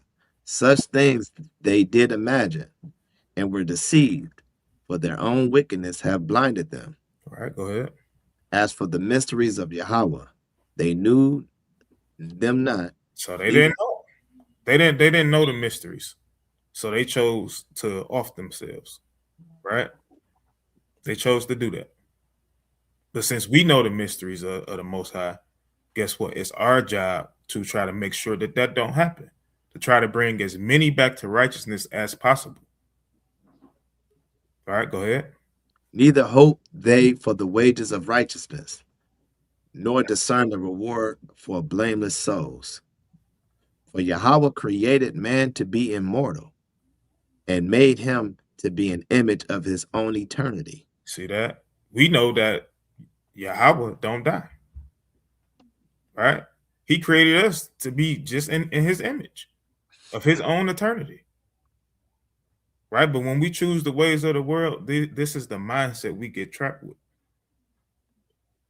Right? And I don't know about y'all. I don't want to be in the world like this continuously. Right? So we're going to continue to put out classes after classes until the Most High tell us not to. Right? Read this last one. Verse 24. Nevertheless, through envy of the devil came death into the world, and they that do hold of his side do find it. Right? You're going to find it. If you're looking for it, you're going to find it. Right? If you seek death, you're going to find it eventually. Right? So last one I'm going to do, and then I'll let brothers, y'all can add if y'all want to. Psalms 34, right? This is just a little comfort. So like, yeah, I was gonna say Psalms 34. Now, if I say the right verse, hold on, don't. Oh, Salaki. Okay, Salaki. All right, you did it. That's the spirit, because I was gonna go to Psalms 34 too, because what you said was so powerful. Oh, Salaki, man, let me not cut the spirit. Go ahead, brother. We on the same page. Go ahead, brother. Hey, I was just gonna say, yep. Hey, that's correct too. You gonna find what you're looking for. Okay. All right, so we're going 17 through 19. All right, this is Psalms chapter 34, verse 17. The righteous cry, and the Lord heareth, and delivereth them out of all their troubles. All right, so hey, when we in this thing, we got to continuously cry to the Lord. We can't take our own problems into our own hands, right? Because guess what? That can very well be us, right? He can give you over to a reprobate mind, to where you fall off. And I'm talking about the brother that seems like he's the most righteous. Right? That can happen. But we have to continuously humble ourselves, right? And we got to continuously cry to the Lord in our time of trouble so that we don't fall into that spirit. Right? Go ahead. The Lord is nigh unto them that are of a broken heart. And this is what we have to tell them, right? When we're calling and checking on people, right? Or if we dealing with somebody directly that literally says, "Hey, I've been contemplating suicide." This is a perfect scripture to read to them, right? The Lord is near unto you, right? You have a broken mindset. The Lord is here for you. You just have to cry out to him, right? Go ahead. And saveth such as be of a contrite spirit. All right, go ahead. Many are the afflictions of the righteous, but the Lord delivereth him out of them all. All right, many are your afflictions. Why? Because the curses that's written in Deuteronomy and in the book of Leviticus 26, chapter 26, all of these afflictions are upon you, right? But the Lord is going to deliver you, not when you want to be delivered, right? But when he sees fit. So even until then, even when you come into the knowledge of this truth, even when you start to keep the Sabbath, you keep Passover, so on and so forth, guess what? You're still going to go through things. It's not a reason to give up. Although you may feel like it, you got to continue to fight. This is why it literally says in Matthew, hey, he that endureth to the end, the same shall be saved. Right? And I'm going to land there. Y'all brothers can, add anything before we close out. Hey, can we stay in Psalms 34? Could we jump back up to verse 8? because what you said was powerful too. Also, what you was bringing out in Wisdom of Solomon too, it's our job to teach our brothers and sisters too, right? Because if they knew about the Lord, they would have an out, so to speak. They would have a remedy to their problems, right? Because the Lord never leave the distress. If you keep the law, statutes, and commandments, the Lord got you. He got you. And if you don't, if for whatever reason you're going through something, it's because the Lord is just purifying you. See, that's what they don't know. So our job is to teach them. I agree with you 1,000%. Verse 8. All right, verse 8. Oh, taste and see that the Lord is good. Right. Try it. Like you try a certain food, dish, whatever, and you're like, oh, this is good. Yeah, taste of the Lord and see that he is good. If the people was going through whatever calamity they going through or whatever distress they going through, if they was to try the Lord, they'll see that the Lord is good. Read on. Blessed is the man that trusteth in him. Right. We have to put our trust in the Lord, not in ourselves and not in technology, because there's no answer. There is no help. That can't help you. Nothing. It's like when the prophets was scolding Israel for bowing down to idols that cannot move. Their needs must be born. You got to put them on your back and move them around. They're dumb idols. They cannot. The Bible says they're dumb idols. Technology is dumb. Why you think AI is only as good as us? Because it takes our information. You see what I'm saying? It's like a dumb idol. Without us, it cannot move. Without them building data centers, it's powerless. Right? Without us, there is no internet, so to speak. So everything is from us, but we have to trust in the Lord. We can't trust in man, right? Verse 9. Verse 9. Oh, fear the Lord, ye his saints, for there is no want to them that fear him. You ain't got to worry about nothing. And this is what we got to teach our people. And this is their relief, right? If we teach them the law, statutes, and commandments, right? And know that the Lord will deliver us in times of want, right? And there is no want to them that fear him, then why would you contemplate suicide? The reason why they contemplate suicide is because they don't know the goodness of the Lord. They don't know. Had they known, but again, it's too late when you're in the grave. Okay. There's no crying out in the grave. It's too late. Like what Captain Nabak read in, was it Wisdom of Solomon? Once you pass, your spirit evaporate like smoke. Your body starts to decay. You go back to the dust. It's too late for you. But had you known this, you would have made a better choice. That's why it's our job to go out there, stand on the highways and byways and teach our people. Give them that better choice. Now, if we give you the right choice, or we arm you with the scriptures and teach you, and if you choose to make the wrong decision, well, that's on you. Mm-hmm. We did what we were supposed to do. I yield right there.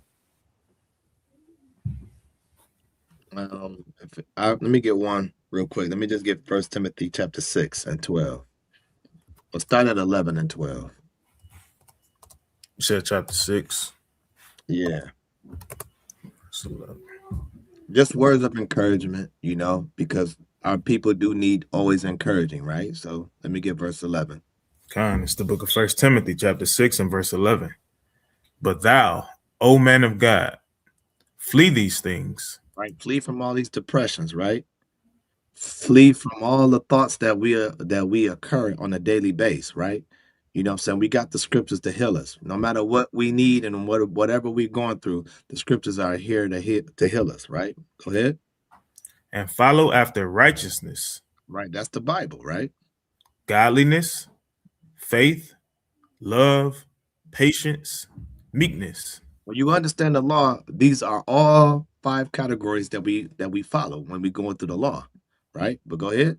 Fight the good fight of faith. Do what? Fight the good fight of faith. It takes faith to continue to walk in this truth when you're going through hardship. You got to believe that the Most High is going to see you through. You have to wait on him and be patiently waiting on him with your faith, because without your faith, you lose everything. You start scrambling and moving around in different directions, trying to figure things out on your own. But when you don't have patience and you don't have the righteousness and you don't have faith and you don't have the meekness in your spirit, you're capable of doing all kind of crazy things. Rather, if you're going to hurt yourself or you're going to hurt a loved one. You know what I'm saying? So, but you got to put up the good fight, because you're going to go through trials and tribulations in this life. Go ahead. Lay hold on eternal life. Right, lay hold on it, right? Just knowing that, like, I know that it's hard, but I know at the end it's going to get better. You know, rulership is coming for us, and we don't even understand what that is like. We understand what struggling is like. We know what hatred is like. We know what taking and killing one another like, getting high. We know what that's like, but we never experience of knowing what it's like to have eternal life of rulership. We don't know what that's like. So that's why we got to put the good fight. Go ahead.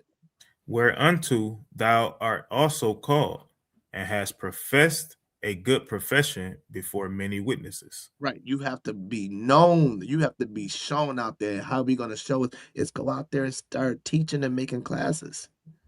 You got to make sure you put on that good profession. Put on that faith. Be an example, because that's the only way when you can talk to another brother and sister that's going through the ins and outs and ready to take themselves. You have to be an example, and you have to show them scriptures. You got to be really ready and be acknowledgeable to show them what's wrong and what the Most High thinks about you doing something like that. So I just wanted to land there with that. Okay. Anybody else want to bring out anything before we close out? Go ahead. I'll go after whoever was. I was just gonna say, Con, I agree with Priest. We might have to do a second or third class of this. You know what I mean? I appreciate y'all brothers having me on this panel.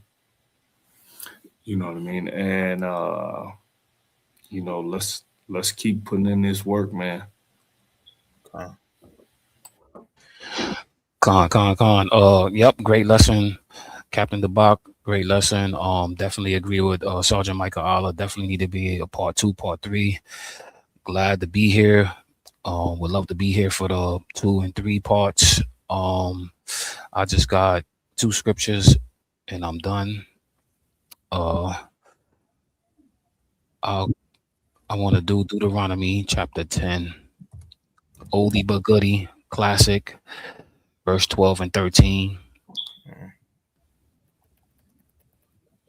And I want to give all praise and glory and honor to Yahweh, Bahashem, Hamashiach, Yahushai, for putting the spirit on brothers to do this class. And yeah, let's read verse 12 and 13. Okay. Deuteronomy chapter 10, verse 12.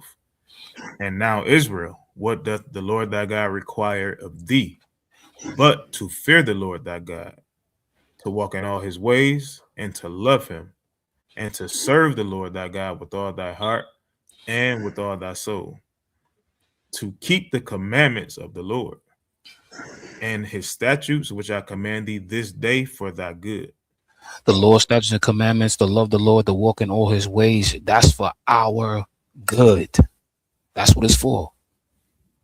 It's to help prevent us from taking our own lives. It's to help prevent us from going astray. That's what it's for. It's for our good.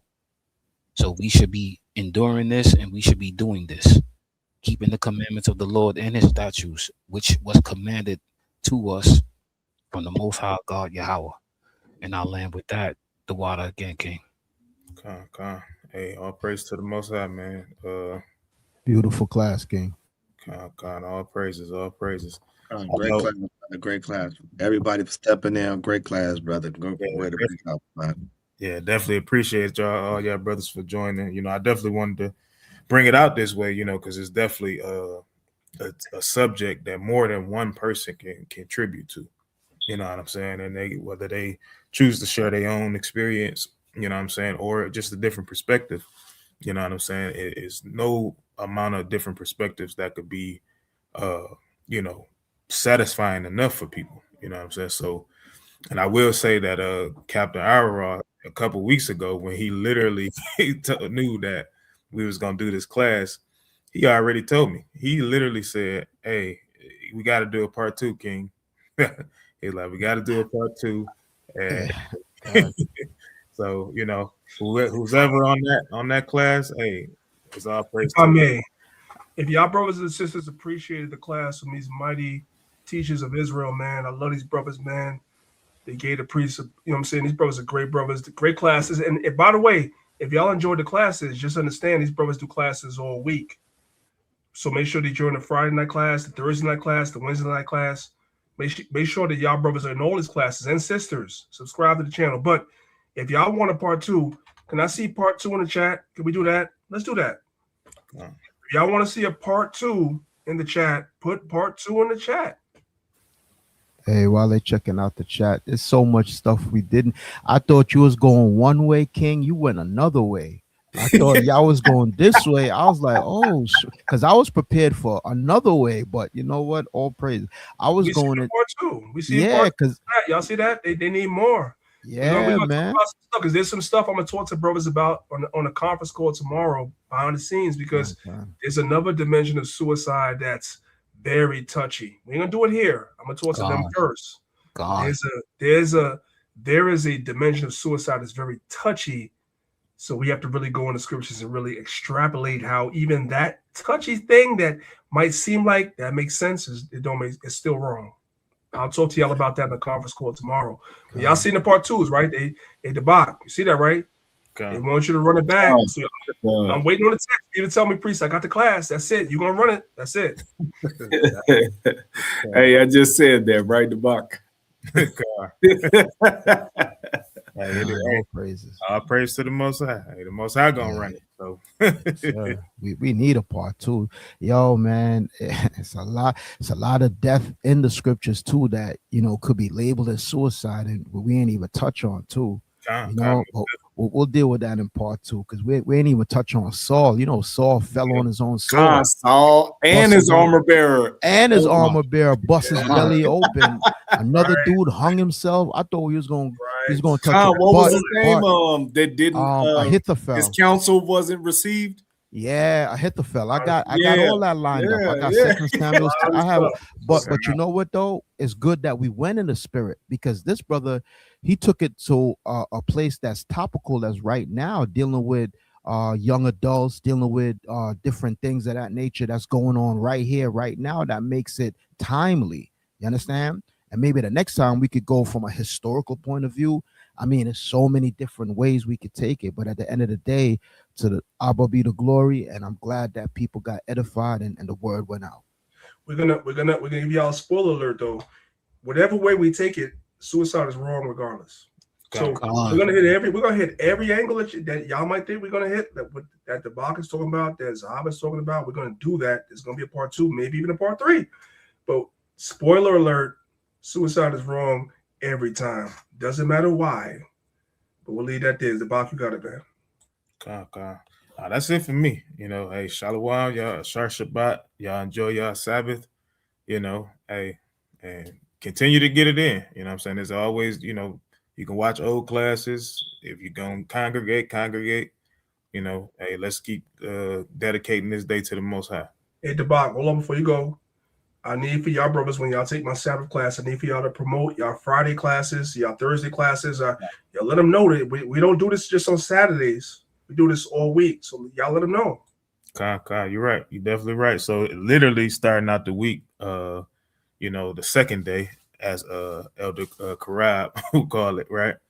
Literally Monday, you got Brother Mike Allah, Captain Ira, right? You got Brother Palau. Wednesday, Elder Zahab, and then whoever's it's usually Captain Zakaria that's gonna join them.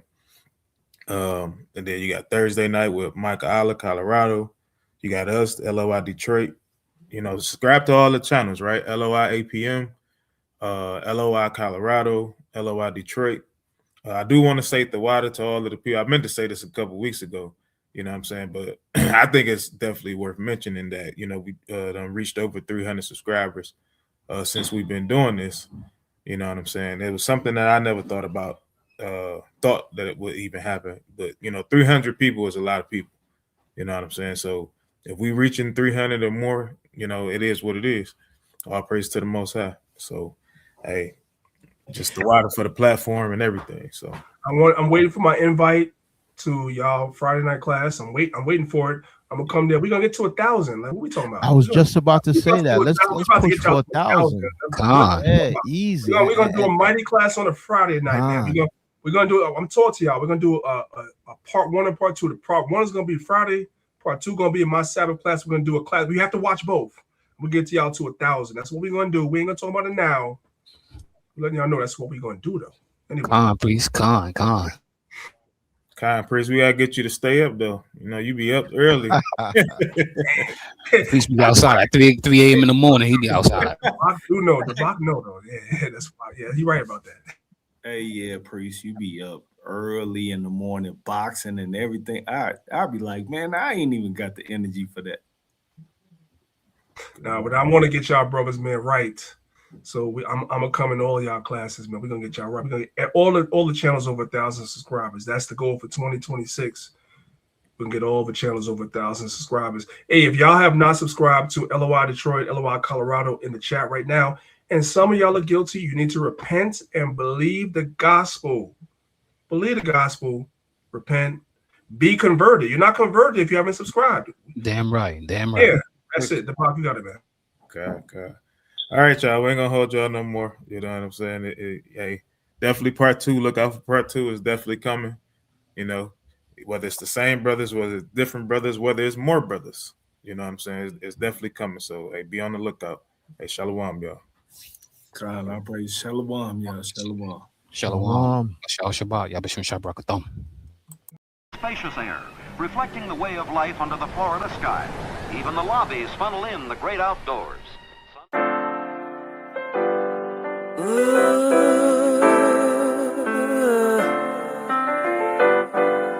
Chosen. I was set apart for God's use. Chosen.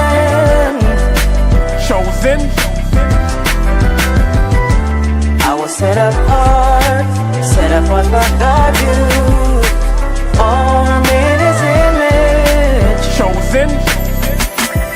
They say the chain of Shaitan is not that strong. They say his time is running out, he ain't got that long. They say murder, kill, this is not that song. Said I won't amount to nothing, they got that wrong. Cause I was set apart and I was shown the light. And if I get the kingdom, I'll be clothed in white. 1/3 will be delivered and the rest were blinded. Their fate is set in stone, what you ain't read the fine print? Christ is gonna give a crown to us. In the end we'll have the nations bowing down to us, with their faces to the ground to us. It's the truth, as crazy as it sounds to us. Jacob forever rules, and we're his precious jewels. Showed us love and patience, put us above the nations. And that's the gospel, thank God for choosing me. Bad news for you, is really good news for me. I was set apart for God's use. Chosen.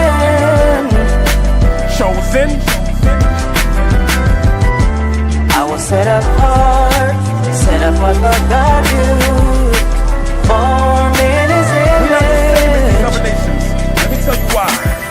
We have a different kind of shine, a different kind of mind. The rhythm's not the same, we're on a different type of time. With a different kind of pace, a different kind of race. The season's not the same, we have a different kind of taste. A different kind of salt, we are so not them. Got my sword and my shield, man, I'm so locked in. And when I came to serve Yahweh, put my whole heart in. So I can't sit calm, I'm no Martin. And that's a reach, y'all, chosen to teach y'all. Every Sabbath you can find us in the streets, y'all. Dare ya Allah, my nickname is Priest, y'all. In the gym, they say that I'm a beast, y'all. Set apart, the nations all hate me. Set a trap, they lying in wait for me. Chris Paul, they don't wanna play with me. But if you love me, I'm asking that you pray with me. Cause I was set apart for God's use. Chosen. Chosen. I was set apart for God, you formed in His image, chosen, and thou art an holy people unto the Lord thy God. The Lord thy God hath chosen thee to be a special people, chosen above all people that's on the face of the earth. That's Deuteronomy 7 and 6. That's you, black and Latin man. Chosen. That's you, black and Latin woman. Yeah. But we the chosen. Chosen.